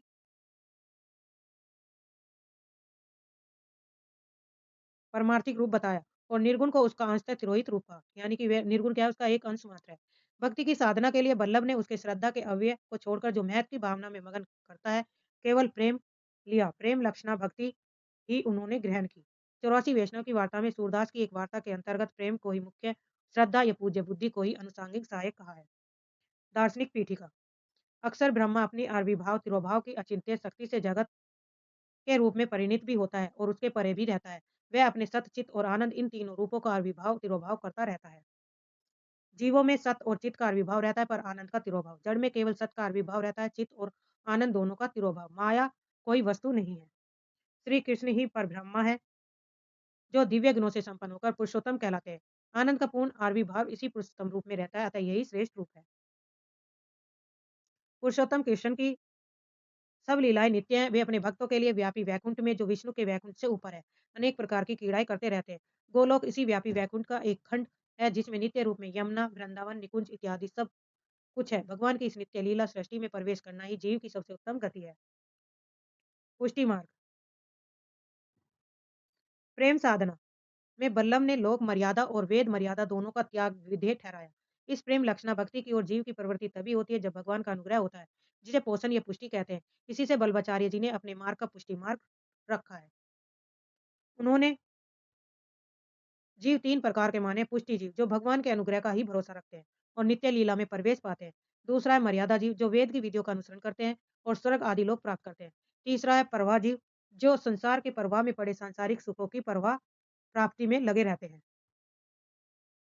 राजनीतिक सामाजिक परिस्थितियां कृष्णाश्रय नामक एक प्रकरण ग्रंथ में बल्लभाचार्य ने अपने समय की अत्यंत विपरीत दशा का वर्णन किया, जिसमें उन्हें वेद मार्ग या मर्यादा मार्ग का अनुसरण अत्यंत कठिन दिखाई पड़ा।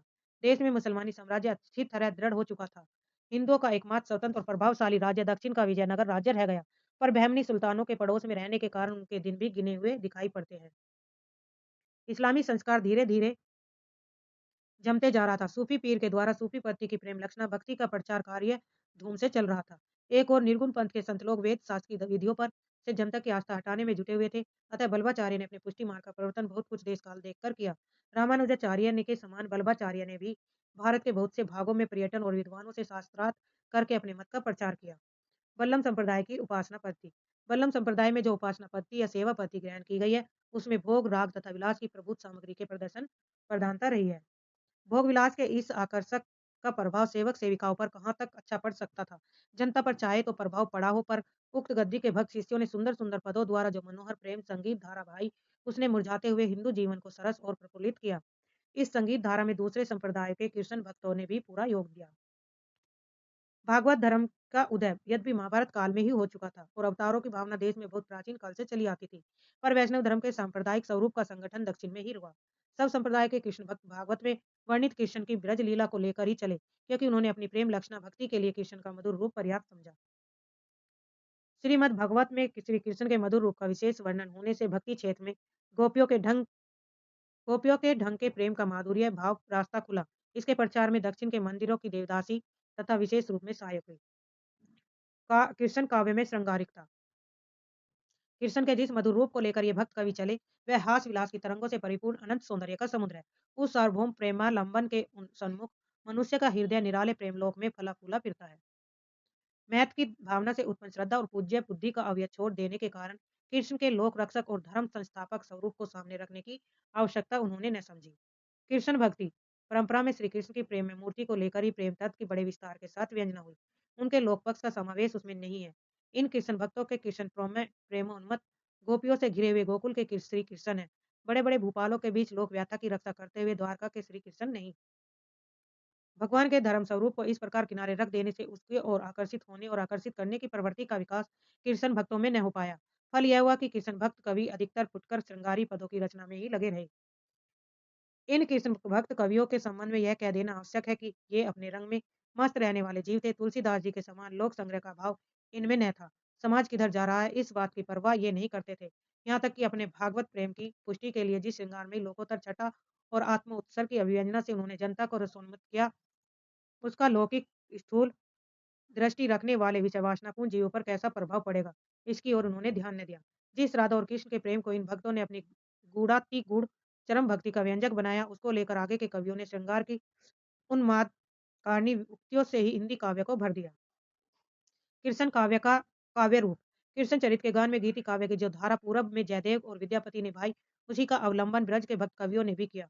आगे चलकर अलंकार काल के कवियों ने अपनी श्रृंगार में मुक्तक कविता के लिए राधा और कृष्ण का प्रेम लिया। उनकी रचनाओं में न तो जीवन के अनेक गंभीर पक्षों के मार्मिक रूप स्फुरित हुए और न अनेक रूपता आई। श्री कृष्ण का इतना चरित्र ही उन्होंने न लिया, जो खंड काव्य महाकाव्य आदि के लिए पर्याप्त होता है। राधा कृष्ण की प्रेम लीला ही सबने गाई। कृष्ण भक्त कवियों ने श्री कृष्ण भगवान के चरित्र का जितना अंश लिया, वह एक अच्छे प्रबंध काव्य के लिए पर्याप्त न था। उनमें मानव जीवन की वह अनेक रूपता न थी, जो एक प्रबंध काव्य के लिए आवश्यक है। कृष्ण भक्त कवियों की परंपरा अपने इष्ट देव की केवल बाल लीला और यौवन लीला लेकर ही अग्रसर हुई, जो गीत और मुक्तक के लिए उपयुक्त थी।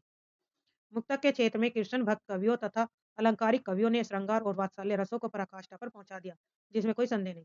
महादेवी वर्मा ने गीति काव्य के स्वरूप के विषय में कहा, सुख दुख की भावावेशमयी अवस्था विशेषकर गिने चुने शब्दों में स्वर साधना से उपयुक्त चित्रण कर देना ही गीत है। शुक्ल जी ने कृष्ण भक्ति शाखा के साहित्यकारों की चर्चा इस क्रम में की है। श्री वल्लभाचार्य जी, सूरदास जी, नंददास, कृष्णदास, परमानंद दास, कुंभनदास, चतुर्भुजदास, छीत स्वामी, गोविंद स्वामी, हित हरिवंश, गदाधर भट्ट, मीराबाई, स्वामी हरिदास, सूरदास, मनमोहन, श्री भट्ट व्यास, रसखान और ध्रुवदास जी हैं। तो इम्पोर्टेंट है, सारे कवि क्या हैं? कृष्ण भक्त कवि हैं। सूरदास, नंददास, कृष्णदास, परमानंद, कुंभनदास और चतुर्भुजदास, छीत स्वामी, गोविंद स्वामी अष्टछाप के कवि है। वेरी वेरी इंपॉर्टेंट है। इसकी ट्रिक भी है, ट्रिक से भी आप याद कर सकते हैं। सूरदास, सूरसागर। सूरदास की रचना कौन सी है? सूरसागर। सूरसागर में कृष्ण जन्म से लेकर श्री कृष्ण के मथुरा जाने तक की कथा अत्यंत विस्तार से फुटकल पदों में गाई गई। भिन्न भिन्न लीलाओं में प्रसंग को लेकर इस सच्चे रस मगन कवि ने अत्यंत मधुर और मनोहर पदों की झड़ी सी बांध दी। इन पदों के संबंध में सबसे पहली बात ध्यान देने की यह है कि चलती हुई ब्रजभाषा में सबसे पहली साहित्यिक रचना होने पर भी ये इतने सुडौल और परिमार्जित है। यह रचना इतनी प्रागल्भ और काव्यांगपूर्ण है कि आगे होने वाले कवियों की श्रृंगार और वात्सल्य की युक्तियां सूर की झूठी सी जान पड़ती है। देखिए, ये वीडियो जो बनाई है इसमें महत्वपूर्ण जो भी जितने भी कवि हैं और उनकी रचना है, उन रचनाओं से संबंधित महत्वपूर्ण कथन दिए गए हैं, हर रचना से संबंधित वो इसमें लिए गए हैं। सूरसागर किसी चली आती हुई गीत काव्य परंपरा का चाहे वह मौखिक ही रही हो पूर्ण विकास सा प्रतीत होती है। सूरसागर में जगह-जगह दृष्टकूट वाले पद मिलते हैं, यह भी विद्यापति का अनुकरण है। सारंग शब्द को लेकर सूर ने कई जगह कूट पद कहे। गीति काव्य के मत में शुक्ल जी के मत। गीतों की परंपरा तो सभ्य असभ्य सब जातियों में अत्यंत प्राचीन काल से चली आ रही है। सभ्य जातियों ने लिखित साहित्य के भीतर भी उनका समावेश किया। लिखित रूप में आकर उनका रूप पंडितों की काव्य परंपरा की रूढ़ियों के अनुसार बहुत कुछ बदल जाता है। इससे जीवन के कैसे-कैसे योग सामान्य जनता का मर्म स्पर्श करते हुए आए और भाषा की किन-किन पद्धतियों पर वे अपने गहरे प्रभावों की व्यंजना करते आए। इसका ठीक पता हमें बहुत काल से चले आते हुए मौखिक गीतों से ही लग जा सकता है। किसी देश की काव्यधारा के मूल प्राकृतिक स्वरूप का परिचय हमें चिरकाल से चले आते हुए इन्हीं गीतों से मिल सकता है। घर-घर प्रचलित स्त्रियों के घरेलू गीतों में श्रृंगार और करुण दोनों का बहुत ही स्वाभाविक विकास हम पाएँगे। इसी प्रकार आला, कड़खा आदि पुरुषों के गीतों में वीरता की व्यंजना की सरल स्वाभाविकता पद्धति मिलेगी। स्त्रियों के बीच चले आते हुए बहुत पुराने गीतों को ध्यान से देखने पर पता लगेगा कि उनमें स्वकीय के ही प्रेम की सरल गंभीर व्यंजना है। परकीय प्रेम के जो गीत हैं वे कृष्ण और गोपिकाओं की प्रेम लीला को लेकर ही चले। इससे उन पर भक्ति या धर्म का भी कुछ रंग चढ़ा रहता है। पश्चिमी हिंदी बोलने वाले सारे प्रदेशों में गीतों की भाषा ब्रज ही थी। दिल्ली के आसपास भी गीत ब्रज भाषा में ही गाए जाते थे। यह हम खुसरो संवत 1340 के गीतों में दिखा आया है कि कबीर संवत 1560 के प्रसंग में कहा जा चुका है कि उनकी साखी की भाषा तो सदुकड़ी है, पर पदों की भाषा काव्य में प्रचलित ब्रज भाषा है। वात्सल्य और श्रृंगार। श्रृंगार और वात्सल्य के क्षेत्र में जहाँ तक उनकी दृष्टि पहुँची वहाँ तक किसी कवि की नहीं। इन दोनों क्षेत्रों में तो इस महाकवि ने मानो औरों के लिए कुछ छोड़ा ही नहीं। गोस्वामी तुलसीदास जी ने गीतावली में बाल लीला को इन्हीं की देखा-देखी बहुत अधिक विस्तार दिया। सही, पर उनमें बाल सुलभ भावों और चेष्टाओं की वह प्रचुरता नहीं आई। उसमें रूप वर्णन ही प्रचुरता रही। बाल चेष्टा के स्वाभाविक मनोहर चित्रों का इतना बड़ा भंडार और कहीं नहीं। वात्सल्य के समान श्रृंगार के संयोग और वियोग दोनों पक्षों का इतना प्रचुर विस्तार किसी कवि में नहीं है। गोकुल में जब तक श्री कृष्ण रहे तब तक उनका सारा जीवन ही संयोग पक्ष, दान लीला, माखन लीला, चीर हरण लीला, रास लीला आदि न जाने कितनी लीलाओं पर सहस्त्रोपद्र भरे पड़े हैं। सूर ने एक न्यारे प्रेम लोक की आनंद छटा अपने बंद नेत्रों से देखी। कृष्ण के मथुरा चले जाने पर गोपियों का जो विरह सागर उमड़ा, उसमें मगन होने पर तो पाठकों को बार पार नहीं मिलता। वियोग की जितनी प्रकार की दशाएं हो सकती हैं, सबका समावेश इसके भीतर है। श्रृंगार के अंतर्गत भाव पक्ष और विभाव पक्ष दोनों के अत्यंत विस्तृत और अनूठे वर्णन इस सागर के भीतर लहरें मार रही हैं। परंपरा से चले आते हुए चंद्रा उपलाभ आदि सब विषयों का विधान सूर के वियोग वर्णन के भीतर है। कोई बात छूटी नहीं। कृष्ण भक्ति काव्य में प्रेम का स्वरूप। तो कृष्ण भक्ति काव्य में प्रेम का क्या स्वरूप रहा? राधा कृष्ण के प्रेम को लेकर कृष्ण भक्ति की जो काव्य धारा चली, उसमें लीला पक्ष अर्थात बाह्यार्थ विधान की प्रधानता रही। उसमें केली की विलास, रास, छेड़छाड़, मिलन की युक्तियां आदि बाहरी बातों का समावेश विशेष वर्णन है। प्रेम लीन हृदय की नाना अनुभूतियों की व्यंजना हो, वियोग वर्णन में कुछ संचारियों का समावेश मिलता है, पर वे रूढ़ और परंपरागत है। उसमें नूतन उद्भावना बहुत थोड़ी पाई जाती है। भ्रमर गीत के अंतर्गत अलबत् सूर से मतलब सूरदास जी ने अभ्यंतर पक्ष का भी विस्तृत उद्घाटन किया। प्रेम दशा के भीतर की न जाने कितनी मनोवृत्तियों की व्यंजना गोपियों के वचनों द्वारा होती है। सूर की बड़ी भारी विशेषता है नवीन प्रसंगों की उद्भावना। प्रसंग उद्भावना करने वाली ऐसी प्रतिभा हम तुलसी में भी नहीं पाते। बाल लीला और प्रेम लीला दोनों के अंतर्गत कुछ दूर तक चलने वाले न जाने कितने छोटे-छोटे मनोरंजक वृत्तों की कल्पना सूर ने की है। जीवन के एक क्षेत्र के भीतर कथा वस्तु की यह रमणीय कल्पना ध्यान देने योग्य है। भ्रमर गीत से संबंधित महत्वपूर्ण कथन है जो आचार्य रामचंद्र शुक्ल ने कहा है। सूर सागर का सबसे मर्म स्पर्शी और वाग वेदज्ञपूर्ण अंश है भ्रमर गीत जिसमें गोपियों की वचन वक्ता अत्यंत मनोहारणी है। ऐसा सुंदर उपालाप काव्य और कहीं नहीं मिलता। भक्त शिरोमणि सूर ने इसमें सगुणोपासना का निरूपण बड़े ही मार्मिक ढंग से हृदय की अनुभूति के आधार पर तक पद्धति पर नहीं किया। सगुण और निर्गुण का यह प्रसंग सूरदास जी अपनी ओर से लाए जिससे संवाद में बहुत रोचकता आ गई। भागवत में यह प्रसंग नहीं है। सूर के समय में निर्गुण सत संप्रदाय की बातें जोर शोर से चल रही थी। इसी से उपयुक्त उथल देखकर सूर ने इस प्रसंग का समावेश कर दिया।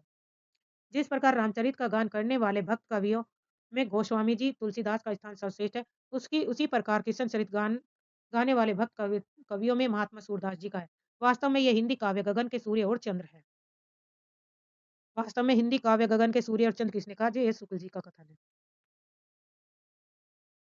जो तन्मयता इन दोनों भक्त शिरोमणि कवियों की वाणी में पाई जाती है वह अन्य कवियों में कहाँ। हिंदी काव्य इन्हीं के प्रभाव में अमर हुआ और इन्हीं की सरसता से इसका स्रोत सूखने न पाया। नंददास नंददास अष्टछाप में सूरदास जी के पीछे इन्हीं का नाम लेना पड़ता है। इनकी रचना भी बड़ी सरस और मधुर है। इनके संबंध में यह कहावत प्रसिद्ध है कि और कवि गढ़िया नंददास जड़िया। इनकी सबसे बड़ी प्रसिद्ध पुस्तक रास पंचाध्यायी है। किसकी? नंददास की। जो रोला छंद में लिखी गई है। इसमें जैसा कि नाम से ही प्रकट है कृष्ण की रासलीला का अनुप्रसादी युक्त साहित्यिक भाषा में विस्तार के साथ वर्णन है। जैसा कि पहले कहा जा चुका है सूर ने स्वाभाविक चलती भाषा का ही अधिक आश्रय लिया पर नंद जी ने नंदास में ये बातें पूर्ण रूप से पाई जाती है। इम्पोर्टेंट कथन है और किसका कथन है? शुक्ल जी का। जीत स्वामी, इनके पदों में श्रृंगार के अतिरिक्त ब्रज भूमि के प्रति भी प्रेम व्यंजना भी अच्छी पाई जाती है। परमानंद दास, ये अक्षाप कवि चल रहे हैं। परमानंद दास अत्यंत तन्मयता के साथ ही बड़ी सरल कविता करते थे। कहते कि इनके किसी एक पद को सुनकर आचार्य जी कई दिनों तक बदन की सुध भूले रहे। मीराबाई, मीराबाई की उपासना कैसी थी? माधुर्य इम्पोर्टेंट है, पूछा जाता है। मीराबाई की उपासना कैसी थी? माधुर्य भाव की थी। अर्थात वे अपने इष्ट देव की श्री कृष्ण की भावना प्रियतम पति के रूप में करती थी। पहले कहा जा चुका है कि इस भाव की उपासना में रहस्य का समावेश अनिवार्य है। इसी ढंग की उपासना का प्रचार सूफी भी कर रहे थे। अतः उनका संस्कार भी इन पर अवश्य कुछ पड़ा है। स्वामी हरिदास, इनके पद कठिन राग रागनियों में गाने योग्य हैं, पढ़ने में कुछ उबड़-खाबड़ लगते हैं। पद विन्यास भी है, कवियों के समान सर्वत्र मधुर और कोमल नहीं है, पर भाव उत्कृष्ट है। रसखान, प्रेम के ऐसे सुंदर उद्गार इनके सवैयों में निकले कि जनसाधारण प्रेम और श्रृंगार संबंधी कवित सवैयों को ही रसखान कहने लगे। जैसा कोई रसखान सुनाओ। इनकी भाषा बहुत चलती सरस और शब्दा आडंबर मुक्त थी होती थी। शुद्ध ब्रज भाषा का जो चलतापन और सफाई इनकी और घनानंद की रचनाओं में वह अन्य दुर्लभ है। इनकी कृति इंपॉर्टेंट है ये भी। परिमाण में तो बहुत अधिक नहीं है, पर जो है वह प्रेमियों के मन को स्पर्श करने वाली है। कृष्ण भक्त के समान इन्होंने गीति काव्य का आश्रय न लेकर कवि सवैयों में अपने सच्चे प्रेम की व्यंजना की। अनुप्रास की सुंदर छटा होते हुए भी भाषा की चुस्ती और सफाई कहीं नहीं जाने पाई। बीच-बीच में भावों की बड़ी सुंदर व्यंजना है। लीला पक्ष को लेकर इन्होंने बड़ी रंजनकारणी रचनाएँ की। वेरी, वेरी इंपोर्टेंट है। कृष्ण भक्त कवि हमारे साहित्य में प्रेम माधुर्य का जो सुधा स्रोत बहा गए, उसके प्रभाव से हमारे काव्य क्षेत्र में सरसता और प्रफुल्लता बराबर बनी रही। दुखवाद की छाया आकर भी टिकने न पाएगी। इन भक्तों का हमारे साहित्य पर बड़ा भारी उपकार है। इंपोर्टेंट है। अब है प्रकरण 6, सगुन धारा और भक्ति काल की फुटकर रचनाएं। इस प्रकरण में देश की तत्कालीन राजनीतिक सामाजिक परिस्थितियों का वर्णन करते हुए भक्ति साहित्य से उसके संबंधों की विवेचना की गई है। साथ ही कुछ अन्य कवियों की चर्चा भी की गई है, जिनका काव्य क्षेत्र मुख्यतः वीर श्रृंगार और नीति था। राजनीतिक और सामाजिक परिस्थितियां किस प्रकार की थी? जिन राजनीति और सामाजिक परिस्थितियों के बीच भक्ति का काव्य प्रभाव उमड़ा, उनका संक्षिप्त उल्लेख आरंभ में हो चुका है। वह परवा राजाओं और शासकों के प्रोत्साहन आदि पर अवलंबित न था। वह जनता की प्रवृत्ति का परवा था, जिसका प्रवर्तन काल न तो उसको पुरस्कार या यश के लोभ ने उत्पन्न किया था और न ही भय रोक सकता था। उस पर्वकाल के बीच अकबर ऐसे योग्य और गुणग्राही शासक का भारत के अधीश्वर के रूप में प्रतिष्ठित होना एक आकस्मिक बात थी। अतः सूर और तुलसी ऐसे भक्त कविसरों के प्रादुर्भाव के कारणों में अकबर द्वारा संस्थापित शांति सुख को गिनना भारी भूल है।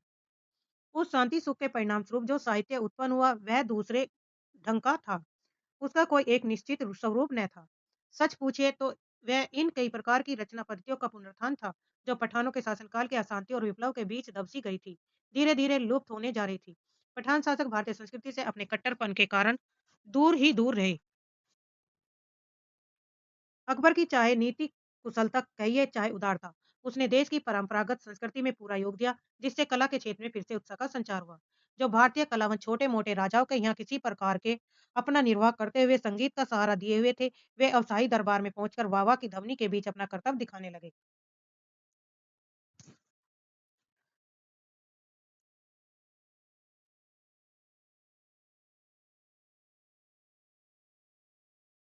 जहाँ बचे हुए हिंदू राजाओं की सभाओं में ही कविजन थोड़ा बहुत उत्साहित या पुरस्कृत किए जाते थे, वहाँ अब बादशाह के दरबार में भी उनका सम्मान होने लगा। कवियों के सम्मान के साथ-साथ कविता का सम्मान भी यहाँ तक बढ़ा कि अब्दुल रहीम खाने खाना ऐसे उच्च पदस्थ सरदार क्या बादशाह तक ब्रज भाषा की ऐसी कविता करने लगे थे। नरहरि और गंग ऐसे सुकवित और तानसेन ऐसे गायक अखबारी दरबारी की शोभा बढ़ाते थे। अकबर के दरबार की शोभा बढ़ाते थे। यह अनुकूल परिस्थिति हिंदी काव्य को अग्रसर करने में अवश्य सहायक हुई। वीर श्रृंगार और नीति की कविताओं के आविर्भाव के लिए विस्तृत क्षेत्र फिर खुल गए, जैसा आरंभ काल में दिखाया जा चुका है। फुटकल कविताएं अधिकतर इन्हीं विषयों को लेकर छप्पे कवित सवैया और दोहों में हुआ करती थी। मुक्तक रचनाएं के अतिरिक्त प्रबंध काव्य परंपरा ने जो भी जोर पकड़ और उन अनेक अच्छे आख्यान काव्य भी इस काल में लिखे गए। इसमें संदेह नहीं कि अकबर के राजत्व काल में एक ओर तो साहित्य की चली आती हुई परंपरा को प्रोत्साहन मिला, दूसरी ओर भक्त कवियों की दिव्य वाणी का स्रोत उमड़ चला। इन दोनों की सम्मिलित विभूति से अकबर का राजत्व काल जगमगा उठा और साहित्य के इतिहास में उसका एक विशेष स्थान हुआ। जिस काल में सूर और तुलसी ऐसे भक्ति के अवतार तथा नरहरि गंग और रहीम ऐसे निपुण भाव कवि दिखाई पड़े, उसके साहित्यिक गौरव की ओर ध्यान जाना स्वाभाविक है। फुटकल खंड के में कवियों की चर्चा इस क्रम में की गई। चेयल, लालच दास, कृपाराम, महापात, नरहरि, बंदीजन, नरोत्तम दास, आलम, महाराज टोडरमल, महाराज बीरबल, गंग कवि, मनोहर कवि, बलभद्र मिर्स, जमाल, केशवदास, होलराय, रहीम, रहीम का पूरा नाम था अब्दुल रहीम खाने खाना, कादिर, मुबारक, बनारसी दास, सेनापति, फूकर कवि, सुंदर, लालचंद, दत्त या लक्षोदय। ये प्रमुख कवि रहे। नरोत्तम दास के बारे में पढ़ेंगे। नरोत्तम दास ने सुदामा चरित्र के विषय में लिखा है कि इसमें घर की दरिद्रता का बहुत ही सुंदर वर्णन है। यद्यपि यह छोटा है पर इसकी रचना बहुत ही सरस और हृदयग्राहिणी है और कवि की भावुकता का परिचय देते ही है। भाषा भी बहुत ही परिमार्जित और व्यवस्थित है। बहुतेरे कवियों के समान भर्ती के शब्द और वाक्य इसमें नहीं मिलते। गंग कवि सरस हृदय के अतिरिक्त वाग वेदज्ञ भी इनमें प्रचुर मात्रा में था। वीर और श्रृंगार रस के बहुत ही रमणीय कवित्व इन्होंने कहे। किसने? गंग कवि ने। कुछ अनियोक्ता भी बड़ी मार्मिक है। हास्य स्पर्श का पुट भी बड़ी निपुणता से ये अपनी रचना में देते थे। घोर अतिशयोक्तिपूर्ण वस्तु व्यंग पद्धति का वीरताप का वर्णन भी इन्होंने किया है। उस समय की रुचि को रंजित करने वाले सब गुण इनमें वर्तमान में थे, इसमें कोई संदेह नहीं है। केशवदास केशवदास ये अपने समय के प्रधान उम, साहित्य शास्त्र कवि माने गए हैं। इनके आविर्भाव काल से कुछ पहले ही रस, अलंकार आदि काव्यांगों के निरूपण की ओर कुछ कवियों का ध्यान जा चुका है। यह स्वाभाविक भी था, क्योंकि हिंदी काव्य रचना प्रचुर मात्रा में हो चुकी थी। लक्ष्य ग्रंथों के उपरांत ही लक्षण ग्रंथों का निर्माण होता है। दास जी संस्कृत के पंडित थे, अतः शास्त्रीय पद्धति से साहित्य चर्चा का प्रचार भाषा में पूर्ण रूप से करने की इच्छा उनके लिए स्वाभाविक थी। अब तक किसी कवि ने संस्कृत साहित्य शास्त्र में निरूपित काव्यांगों का पूरा परिचय नहीं कराया था। यह काम केशवदास जी ने किया था। इंपोर्टेंट है।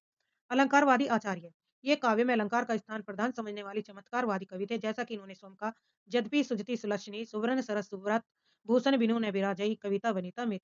वेरी वेरी इंपोर्टेंट है। कई बार कविता की पंक्ति पूछी जा चुकी है। इन्होंने भामा, उद्भट और दंडी आदि प्राचीन आचार्यों के अनुसरण किया, जो रस, रीति, राग आदि सब कुछ अलंकार के अंतर्गत ही लेते थे। साथ ही शास्त्र को अधिक व्यवस्थित और समुन्नत लाने में वाले मम्मट आनंद वर्धनाचार्य और ऋषिनाथ का नहीं। अलंकार के सामान्य और विशेष दो भेद कारक इन्होंने इसके अंतर्गत वर्णन की प्रणाली ही नहीं, वर्णन के विषय में भी लिए। अलंकार शब्द का प्रयोग इन्होंने व्यापक अर्थ में किया। वास्तविक अलंकार इनके विशेष अलंकार ही है।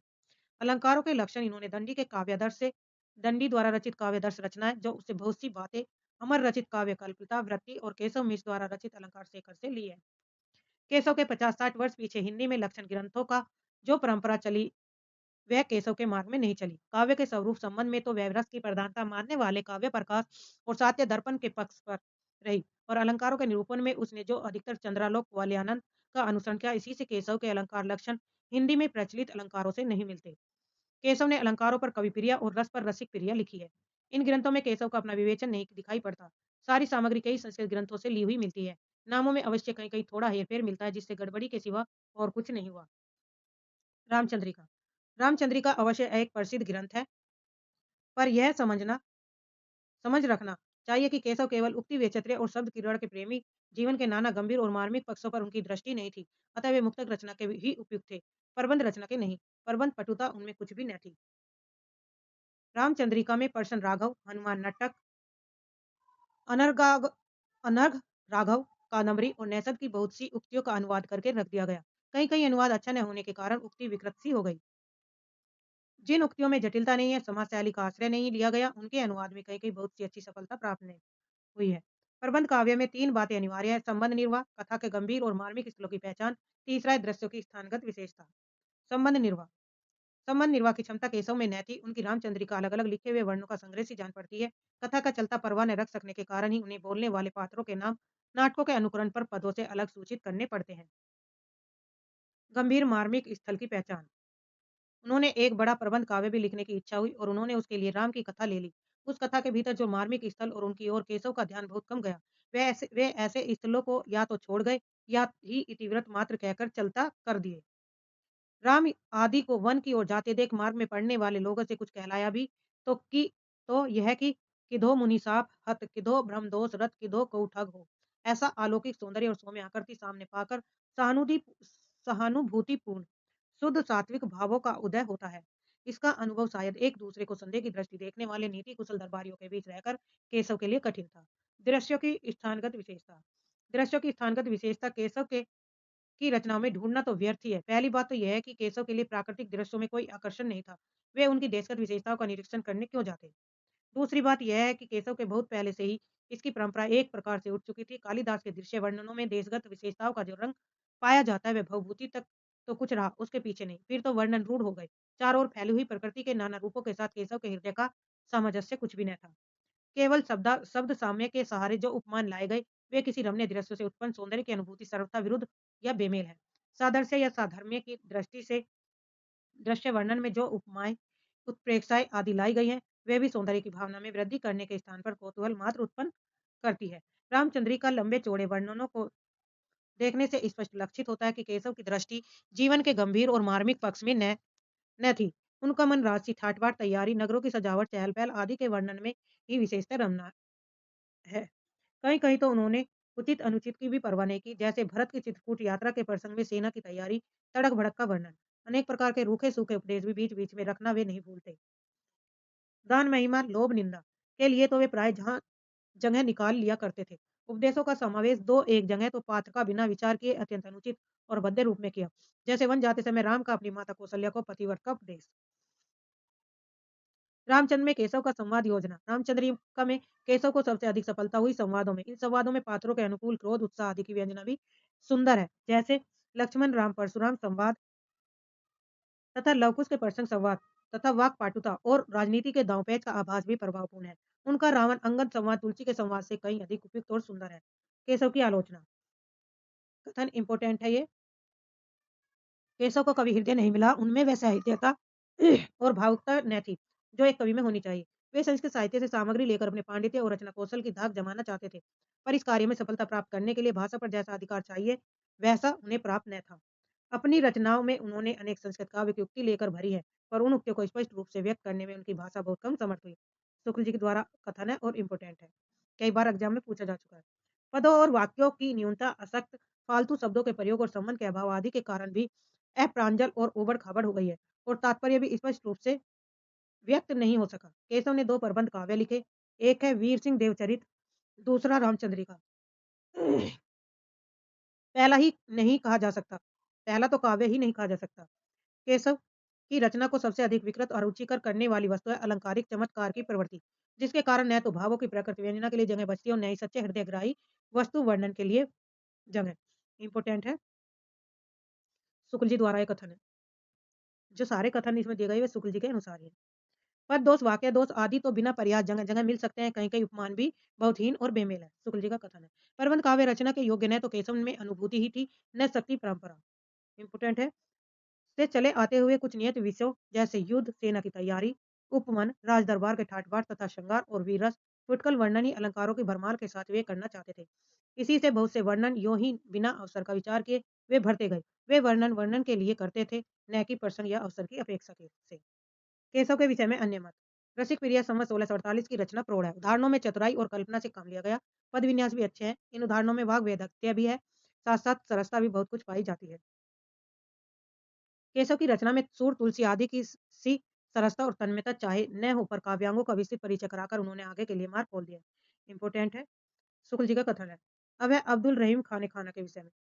संसार का इन्हें बड़ा गहरा अनुभव था। ऐसे अनुभवों के मार्मिक पक्ष को ग्रहण करने की भावुकता उनमें अद्वितीय थी। अपने उदार और ऊंचे हृदय को संसार के वास्तविक व्यवहारों के बीच रखकर जो संवेदना उन्होंने प्राप्त की, उसी की व्यंजना अपने दोहों में की थी। तुलसी के वचनों के समान रहीम के वचन भी हिंदी भाषी भूभाग में सर्वसाधारण के मुंह पर रहते हैं। इसका कारण है जीवन की सच्ची परिस्थितियों का मार्मिक अनुभव। रहीम के दोहे व्रंत और गिरधर के पदों के समान कोरी नीति के पद नहीं, उनमें मार्मिकता है। उनके भीतर से एक सच्चा हृदय झांक रहा है। जीवन की सच्ची परिस्थितियों के मार्मिक रूप को ग्रहण करने की क्षमता जिस कवि में होगी, वही जनता का प्यारा कवि होगा। रहीम का हृदय द्रवीभूत होने के लिए कल्पना की उड़ान अपेक्षा नहीं रखता। वह संसार के सच्चे और प्रत्यक्ष व्यवहारों में ही अपने द्रवीभूत होने के लिए पर्याप्त स्वरूप पा जाता है। बरवे नायिका भेद में जो मनोहर और छलकाते हुए चित्र हैं, वे भी सच्चे हैं, कल्पना के झूठे खेल नहीं। उनमें भारतीय प्रेम जीवन की सच्ची झलक मिलती है। इम्पोर्टेंट कथन है, भाषा पर तुलसी का सा अधिकार हम रहीम का भी पाते हैं। ये ब्रज और अवधि, पश्चिमी और पूर्वी दोनों काव्य भाषाओं में समान कुशल थे। बरवे नायिका भेद में बड़ी सुंदर अवधि भाषा में इनकी उक्तियाँ ऐसी लुभावनी हुई कि बिहारी आदि परवर्ती कवि भी बहुतों का अपहरण करने का लोभ न रोक सके। यद्यपि रहीम सर्वसाधारण में अपने दोहों के लिए ही प्रसिद्ध है, पर इन्होंने बरवे कवित सवैया सोठा पद सब में थोड़ी बहुत रचना की है। इम्पोर्टेंट कथन है। बनारसी दास, इन्होंने बनारसी दास संवत 1698 तक का अपना जीवन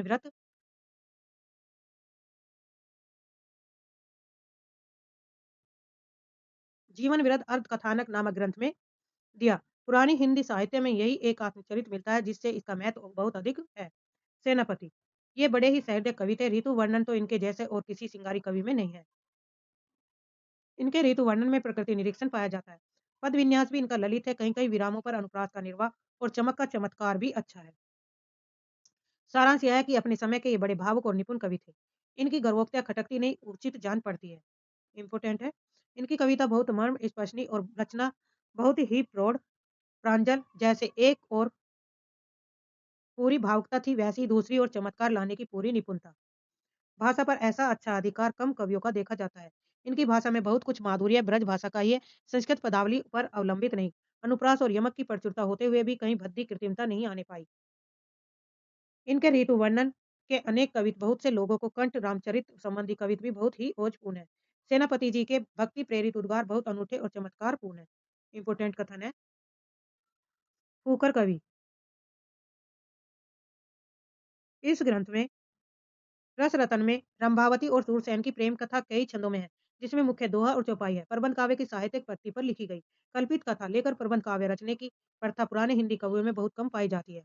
जायसी आदि सूफी शाखा के कवियों ने इस प्रकार की पुस्तकें लिखी, पर उनकी परिपाटी बिल्कुल भारतीय नहीं थी। इस दृष्टि से रस रतन को हिंदी साहित्य में एक विशेष स्थान देना चाहिए। इसमें संयोग और वियोग, विविध दशाओं का साहित्य की रीति का वर्णन है। वर्णन उसी ढंग के है जिस ढंग के श्रृंगार के मुक्त कवियों ने किया। पूर्वराग, सखी मंडन, नक्सिक, ऋतु वर्णन आदि श्रृंगार की सब सामग्री एकत्र की गई। कविता सरस और भाषा प्रौढ़ है।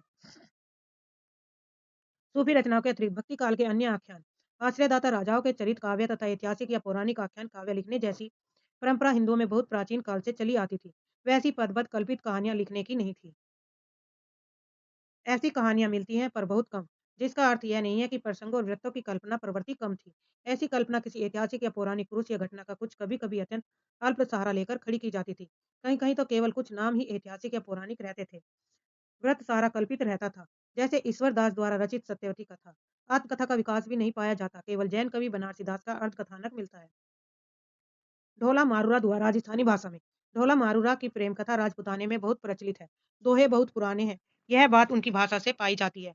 बहुत दिनों तक मुखाग्राही रहने के कारण बहुत से दोहे लुप्त हो गए थे, जिससे कथा की श्रृंखला बीच बीच में खंडित हो गई थी। इसी से संवत 1618 ईस्वी के लगभग जैन कवि कुशल लाभ ने बीच बीच में चौपाइयां रचकर जोड़ दी।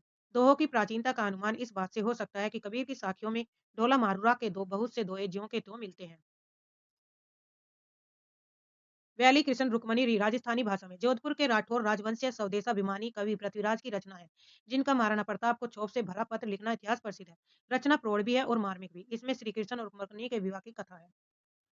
पदमनी चरित की भाषा भी राजस्थानी मिली है। आचार्य शुक्ल के अनुसार आख्यान और काव्यों का वर्गीकरण ऐतिहासिक पौराणिक है, कल्पित है और आत्मकथा है। रामचरितमानस ऐतिहासिक रचना है। ढोला मारूरा है, कल्पना प्राचीन है और आत्मकथा अर्धकथानक है। हरिचरित्र लालच दास की है। लक्ष्मण सेन पद्मावती कथा दामोदर कवि की है। रुक्मणी मंगर के कवि नरहरि है और इन्होंने सत्यवती कथा लिखी। सत्यवती कथा किसने लिखी थी? ईश्वर दास ने। रुक्मणी मंगल किसने के लेखक कौन है? नरहरि। सत्यवती कथा के हैं ईश्वर दास। रुक्मणी मंगल एक नंददास ने भी लिखी थी रचना और माधवा नल कामकदला आलम की रचना है। सुदामा चरित नरोत्तम दास की, रसरतन फुअकर कवि की, रामचंद्रिका केशव दास की, पदमनी चंद्र है लालचंद की, वीर सिंह देवचरित केशव दास की रचना है और कनक मंजरी काशीराम की है। वेली कृष्ण रुक्मणी री जोधपुर के राठौर राजा पृथ्वीराज से संबंधित है।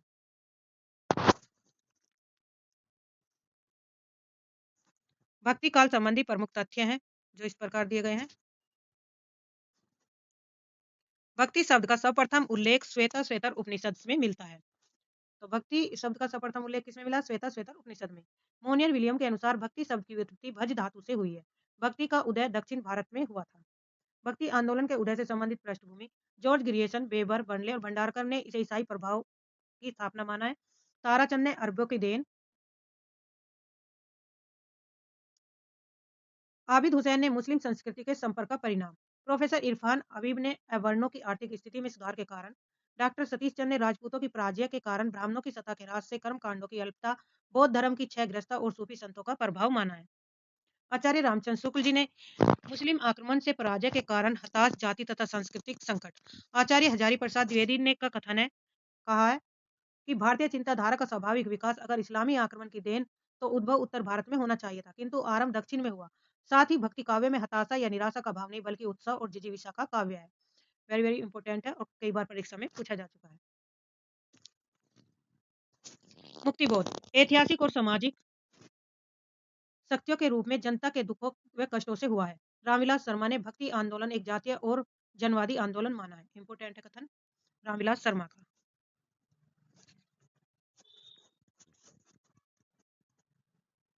भक्ति आंदोलन संबंधी संज्ञाएं जिन कवियों ने दी, भक्ति हिंदी साहित्य का स्वर्णयुग, किसने कहा? डॉक्टर जॉर्ज ग्रियर्सन और डॉक्टर श्याम सुंदर दास ने। लोक जागरण आचार्य हजारी प्रसाद द्विवेदी ने कहा। लोक जागरण काल रामविलास शर्मा ने कहा। तीनों ही कथन महत्वपूर्ण है। भक्ति काल के नामकरण को लेकर विवाद नहीं है। मिर्ज बंधुओं ने माध्यमिक काल और डॉक्टर गणपति चंद्र गुप्त ने पूर्व मध्यकाल कहा। बाकी सभी ने भक्ति काल, आचार्य शुक्ल ने सर्वप्रथम कहा था। श्रद्धा और प्रेम के योग का नाम ही भक्ति है।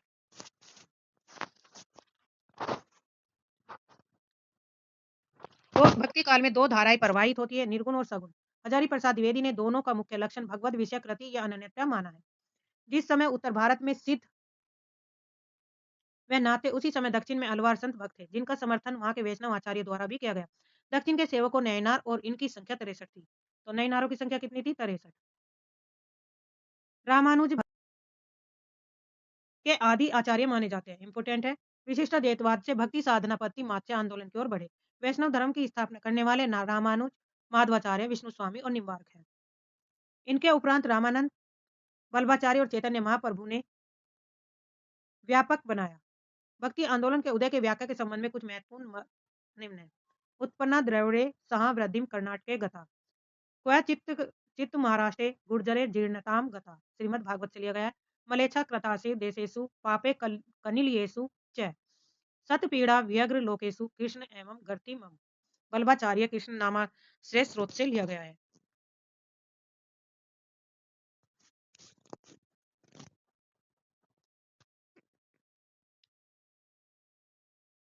प्रमुख कथन है। भक्ति द्रविड़ उपजी लाए रामानंद, प्रगट किया कबीर ने सात दीप नौ खंड। जन श्रुतियों से संबंधित इंपोर्टेंट है पंक्ति है। हम अपने को ऐसे धार्मिक आंदोलन के सामने पाते हैं जो सब आंदोलनों से कहीं अधिक विशाल है, जिसे भारतवर्ष ने कभी देखा है, यहाँ तक कि वह बौद्ध धर्म के आंदोलन से भी अधिक विशाल, क्योंकि इसका प्रभाव आज भी विद्यमान है। इस युग में धर्म ज्ञान का नहीं बल्कि भावावेश का विषय का हो गया। डॉक्टर गिरियसन का ये कथन है। बिजली की चमक के समान अचानक समस्त पुराने धार्मिक मतों के अंधकार के ऊपर एक नई बात दिखाई दी। कोई हिंदू यह नहीं जानता कि यह बात कहाँ से आई और कोई भी इसके प्रादुर्भाव का कारण निश्चित नहीं कर सकता। डॉक्टर गिरियसन ने। भक्ति धर्म का रसात्मक रूप है। आचार्य रामचंद्र शुक्ल का कथन है। इंपोर्टेंट है। भक्ति का सोता दक्षिण की ओर से धीरे धीरे उत्तर भारत की ओर पहले से ही आ रहा, उसे राजनीतिक परिवर्तन के कारण शून्य पड़ते हुए जनता के हृदय क्षेत्र में फैलने के लिए पूरा स्थान मिला। आचार्य रामचंद्र शुक्ल का कथन है। इंपोर्टेंट है भाई, ये सारे ही कथन एग्जाम में पूछे जा चुके हैं, सारे ही इंपोर्टेंट है। मैं इस्लाम के महत्व को भूल नहीं रहा हूँ, लेकिन जोर देकर कहना चाहता हूँ कि अगर इस्लाम ने आया होता तो भी साहित्य का बारह आना वैसा ही होता जैसा आज है। यह कथन आचार्य हजारी प्रसाद द्विवेदी का है। समूचे भारतीय इतिहास में अपने ढंग का अकेला साहित्य है, इसी का नाम भक्ति साहित्य, ये एक नई दुनिया है। हजारी प्रसाद का कथन है। भक्ति काल है, मध्यकाल नहीं। मध्यकाल सामान्यतः जकड़ी हुई मनोवृत्ति का परिचायक। बच्चन सिंह का कथन है। इंपोर्टेंट है।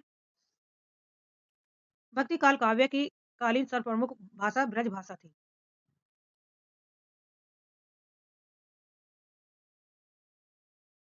पराजय के बाद व्यक्ति या तो अपनी आध्यात्मिक श्रेष्ठता दिखाना चाहता है अथवा विलास में डूबकर पराजय को भूल जाना चाहता है। भक्ति आंदोलन का स्रोत पहली मनोवृत्ति है। बाबू गुलाब राय का कथन है।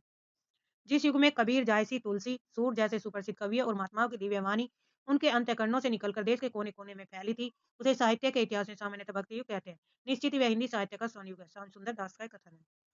भक्ति आंदोलन की भारतीय चिंताधारा का स्वाभाविक विकास है। आचार्य हजारी प्रसाद द्विवेदी का कथन। महत्वपूर्ण दर्शनों का संक्षिप्त परिचय। अद्वैतवाद भक्ति आंदोलन के प्रथम प्रचारक और संत शंकराचार्य थे। कालड़ी केरल में 8वीं शताब्दी में जन्मे संत शंकराचार्य का समय क्या था? 8वीं शताब्दी। में जन्मे संत शंकराचार्य द्वारा भारत में व्यापक स्तर पर भक्ति मत को ज्ञानवादी रूप में प्रसारित किया। इनके गुरु शंकराचार्य जी के गुरु गोविंद भागवत पाद थे। शंकराचार्य को प्रचंड बौद्ध भी कहा जाता है, क्योंकि इनके गुरु के गुरु गौड़पाद बौद्ध थे। इन्होंने प्रस्थान में ही उपनिषद, ब्रह्मसूत्र, गीता का भाष्य। शंकराचार्य ने स्मार्त संप्रदाय का प्रवर्तन किया, जो पंच देवोपासना पर आधारित है। शंकराचार्य के दर्शन का आधार वेदांत अथवा उपनिषद है। उनका सिद्धांत अद्वैतवाद कहलाया। शंकराचार्य ने भारतीय धर्म की एकता के लिए भारत के 4 भागों में 4 मठ स्थापित किए।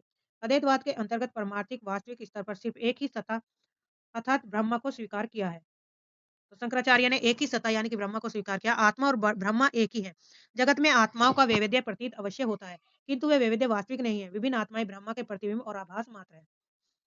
इन्होंने जगत को मिथ्या का और ब्रह्म और जीव में अद्वैत है। ज्ञान से ही सत्य की उपलब्धि हो सकती है। सत्य के 3 स्तर है: परमार्थिक, व्यावहारिक, प्रतिभासिक।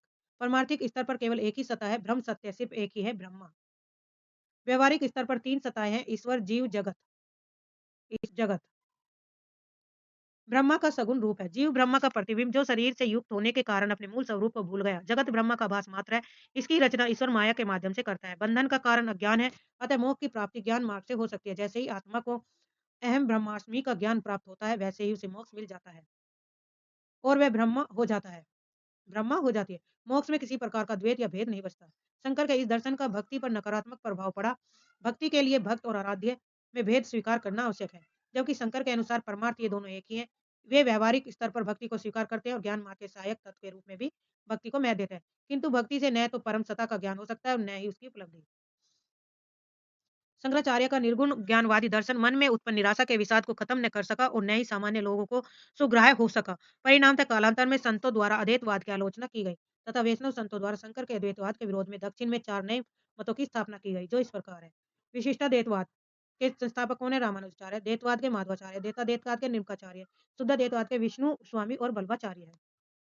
विशिष्टाद्वैतवाद भक्ति आंदोलन के प्राचीनतम प्रचारक रामानुजाचार्य। इनका जन्म श्री पेरुबदर तमिलनाडु में हुआ था। ये वैष्णव संत थे। रामानुजाचार्य ने कांची या कांचीपुरम के यादव प्रकाश की देखरेख में शिक्षा ग्रहण की। कांचीपुर उनके शूद्र गुरु थे। माना जाता है कि रामानुज होयसल यादव राजकुमार विष्णुवर्धन के भाई को वैष्णव बनाने में सफल हुए थे। इनके शिष्य कुरेश स्वामी ने पंच स्तवी में राम की विशेष भक्ति की। रामानुज संप्रदाय में दीक्षा केवल 10 जातियों को दी जाती थी। हालांकि शूद्रों के लिए भी भक्ति का प्रावधान था। रामानुजाचार्य श्री संप्रदाय परंपरा में आते हैं।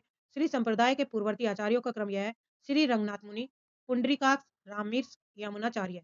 यमुनाचार्य की प्रमुख रचनाएं सिद्धित्रय, आगम प्रमाण्य, गीतार्थ संग्रह। रामानुजाचार्य ने ब्रह्म सूत्र पर श्री भाष्य नाम से टीका लिखी। इस टीका में उन्होंने यह कहा कि एक सूत्र ईश्वर की कृपा से मोक्ष प्राप्त कर सकता है। रामानुजाचार्य शेष अथवा लक्ष्मण के अवतार माने जाते हैं। रामानुजाचार्य को दक्षिण में विष्णु का अवतार माना जाता है।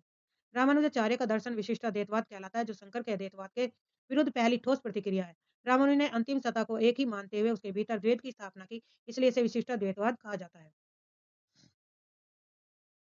दर्शन के संबंध दर्शन के भेदों के संबंध में शंकर और रामानुज। दर्शन में 3 प्रकार के भेद स्वीकार किए जाते हैं: सजातीय भेद, विजातीय भेद और स्वगत भेद। सजातीय भेद का अर्थ है एक ही वर्ग की 2 वस्तुओं के बीच भेद, जैसे एक मनुष्य दूसरा मनुष्य। विजातीय भेद का अर्थ है 2 भिन्न वर्गों से संबंधित वस्तुओं का भेद, जैसे मनुष्य और पुस्तक का भेद।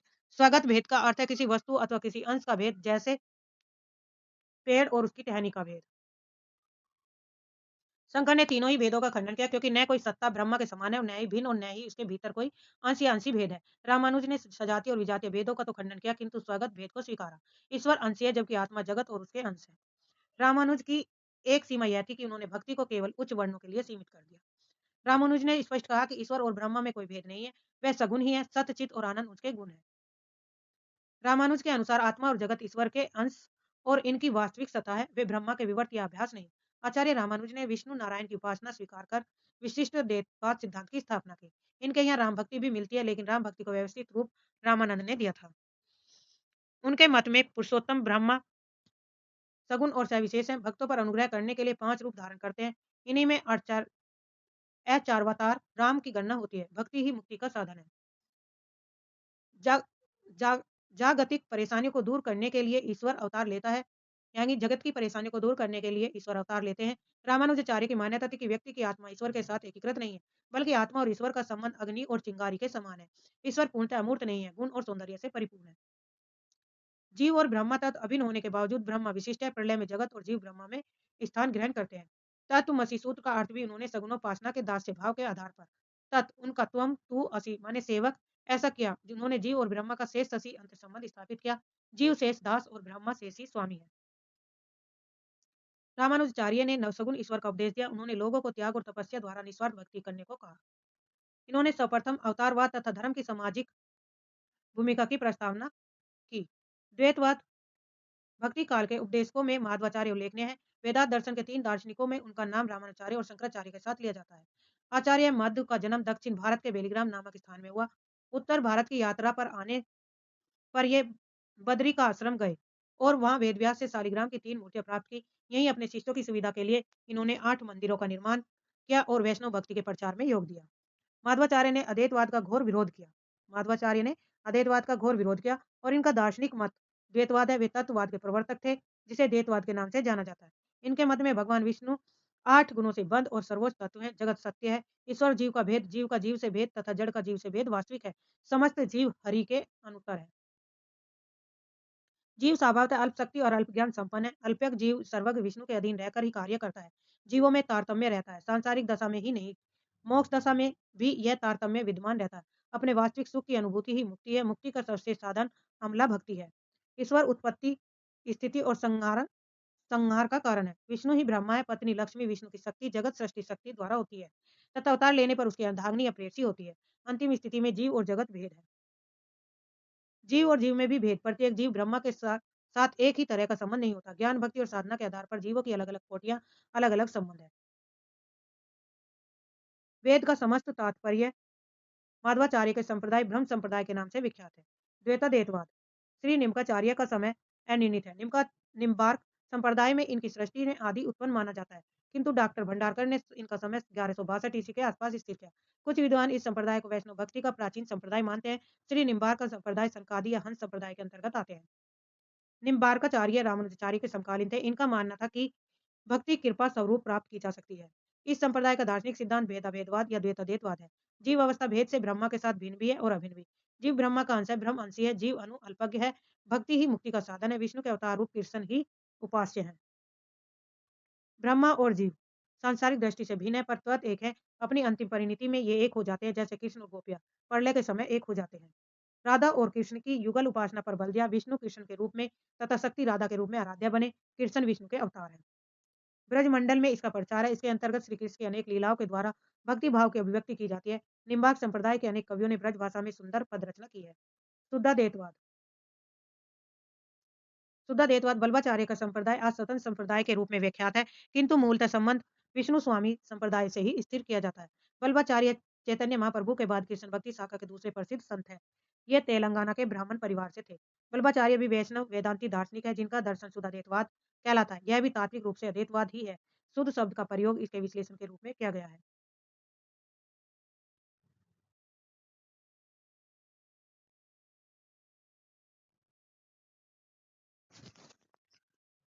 ब्रह्मा से सर्वथा अलिप्त अर्थात शुद्ध है।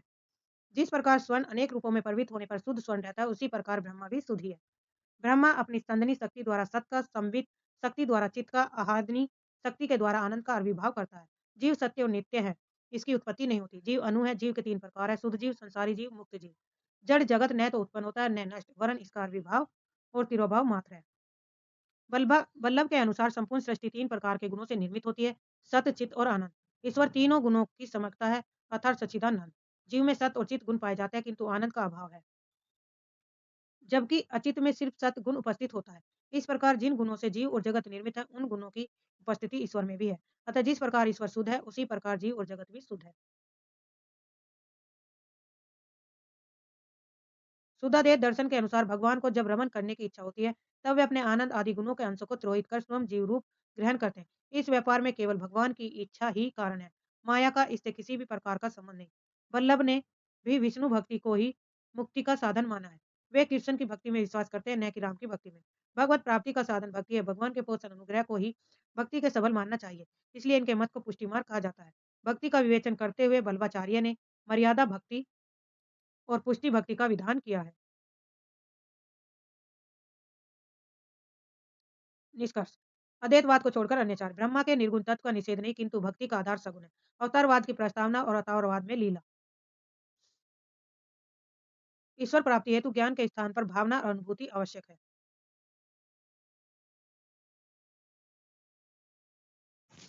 विभिन्न दर्शन एक नजर देखते हैं इसमें। यहाँ पे निराकार दिया है। ब्रह्म क्या है? निराकार है। जगत मिथ्या है। विशिष्ट अद्वैतवाद में क्या मानते हैं? ब्रह्म को निराकार मानते हैं और जगत को मिथ्या। विशिष्ट अद्वैतवाद में विष्णु सर्वप्रथम अवतारवाद है और ये सत्य है। द्वैत अद्वैतवाद में राधा और कृष्ण युगल की है। द्वैतवाद में विष्णु पत्नी लक्ष्मी विष्णु की शक्ति है। शुद्ध अद्वैतवाद में कृष्ण योगेश्वर है क्योंकि अलिप्त राम लिप्त है। तो ये सब सत्य और आकार सोने के कुंडल के समान माना है। जीव ब्रह्मा संबंध, अद्वैतवाद में अद्वैत माया का पर्दा माना है, ब्रह्म प्राप्ति व ज्ञान। विशिष्ट में तत्व भिन्न, कीर्ति ब्रह्मा विशिष्ट प्रलय में जीव और जगत ब्रह्मा में स्थान ग्रहण करते हैं भक्ति के द्वारा।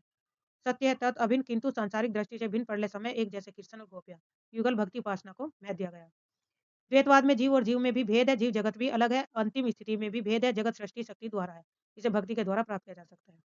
जगत सृष्टि करते हुए भी ईश्वर अलिप्त जैसे कमल कीचड़ में खिलता है। प्रेम भक्ति स्वतः स्फूर्त और नहीं, कृष्ण अनुग्रह पुष्टि है।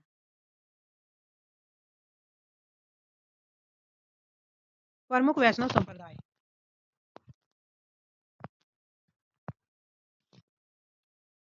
जो प्रमुख वैष्णव संप्रदाय है वो इस प्रकार है। श्री संप्रदाय रंगनाथ मूर्ति इसके प्रवर्तक है। इनकी जन्म 824 से 924 ईस्वी के माना जाता है और ये विशिष्ट अद्वैतवाद दर्शन से के प्रवर्तक है। सनकादि के निम्बार्काचार्य, जन्म 1114 से 1162 ईस्वी में, द्वैत अद्वैतवाद। ब्रह्मा के माधवाचार्य, माधवाचार्य का जन्म 1197 से 1276 द्वैतवाद के से संबंधित है। रुद्र के हैं विष्णु स्वामी, जन्म इनका 1300 ईस्वी, शुद्ध अद्वैतवाद के समर्थक है। रामानुजाचार्य श्री संप्रदाय के सबसे प्रमुख आचार्य, इस कारण इन्हें भी श्री संप्रदाय का प्रवर्तक मान लिया जाता है। वल्लभाचार्य ने रुद्र संप्रदाय के सिद्धांतों को ठोस रूप दिया, जिसके कारण इन्हें भी रुद्र संप्रदाय का प्रवर्तक माना गया। चार वैष्णव संप्रदाय हैं, श्री, सनकादि, ब्रह्मा, रुद्र। में से श्री और कहीं कहीं ब्रह्मा संप्रदाय के आचार्य राम भक्ति में विशेष स्थान रखते हैं। ब्रह्मा, रुद्र, सनकादि संप्रदाय कृष्ण को आराध्य मानते हैं। भक्ति काल के अन्य महत्वपूर्ण संप्रदाय और उनके प्रवर्तक,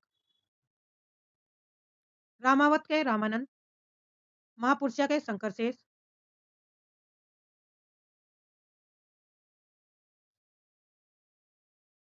महापुरुषा के शंकरशेष, रामदासी के रामदास, उदिति के सहजानंद स्वामी नारायण, रसिक संप्रदाय के अग्रदास, स्वसुखी के रामचरण दास, गौड़ीय संप्रदाय के चैतन्य महाप्रभु, सखी के हरिदासी स्वामी हरिदासी, तत्सुखी के जीवाराम, राधा बल्लभी संप्रदाय के हैं गोस्वामी हितारिवंश राय, मानवाय के चकधर, वारकरी के पुंडलीक और पर ब्रह्मा के दादू दयाल, ध्यान के हैं बुद्ध की बोधि से।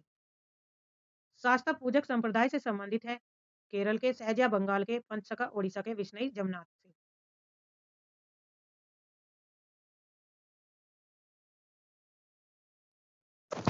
नाभादास के भक्तमाल कवियों में भक्त कवियों पर लिखे गए छपे हैं। हिंदू तुरक परमान रमेनी सब्दी साखी, पक्षपात नहीं वचन सबई के हित की भाकी। आरूढ़ दशा है जगत पर मुख देखी नाइन भनी, कबीर कानी राखी नहीं वर्णाश्रम सठ दर्शनी। कबीर के संबंध में कहा है। अनंता कबीर सुखा सुरसुरा पद्मावती नरहरि, पीपा भवानंद रैदास धन्ना सेन सुरसुर की। ओरो शिष्य पर शिष्य एकते एक उजागर, विश्वमंगल आधार सर्वानंद दसदा के आधार। रामानंद के शिष्यों के संबंध में बताया गया। रामानंद के कितने शिष्य थे? 12। उन 12 शिष्यों का इसमें नाम दिया गया। त्रेता काव्य निबंध करी सतकोटि रसायन, एक अक्षर उचरे ब्रह्मा इत्या देव परायण। अब भक्तन सुखदेन बहुरी लीला विस्तारी, रामचरण रसमत में रहत निसी व्रतधारी। संसार अपार के पार को सुगम रूप नवका लयो, कली कुटिल जीव निस्तार हित वाल्मीकि तुलसी में। तुलसी के विषय में कहा गया, इंपोर्टेंट है। उक्ति चोज अनुप्रास बरन स्थिति अति भारी, वचन प्रीति निर्वाह अर्थ अद्भुत तुगधारी। प्रतिबिंब दिव्य दृष्टि हृदय हरि लीला बासी, जन्म कर्म गुण रूप सबे रचना प्रकाशी। विमल बुद्धि गुण और की जो ये गुण श्रव ननी धरे, सूर कवित सुनी कौन कवि जो नहीं सिर्फ चालन करे। सूरदास के संबंध में सदर से गोपी का प्रेम प्रकट कलियुगे दिखायो, निरअंकुश अति निडर रसिक रचना जस गायो। दृष्टि दोष विचारी मृत्यु को उदम कियो, बार न बाको भयो गरल अमृत जो पियो।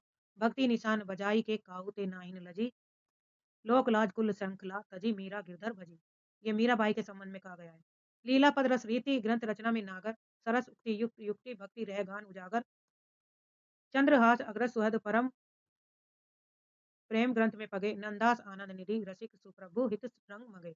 नंदास के संबंध में आगे संपूर्ण भक्ति काल से संबंधित महत्वपूर्ण टॉपिक खत्म हुआ। तो चैनल को सब्सक्राइब करिए, लाइक करिए, शेयर करिए और हमारे आप डिस्क्रिप्शन में जो टेलीग्राम का लिंक दिया गया है उस पर क्लिक कर लीजिए, आप टेलीग्राम से जुड़ जाइए। पीडीएफ आपको टेलीग्राम पर मिल जाएगा।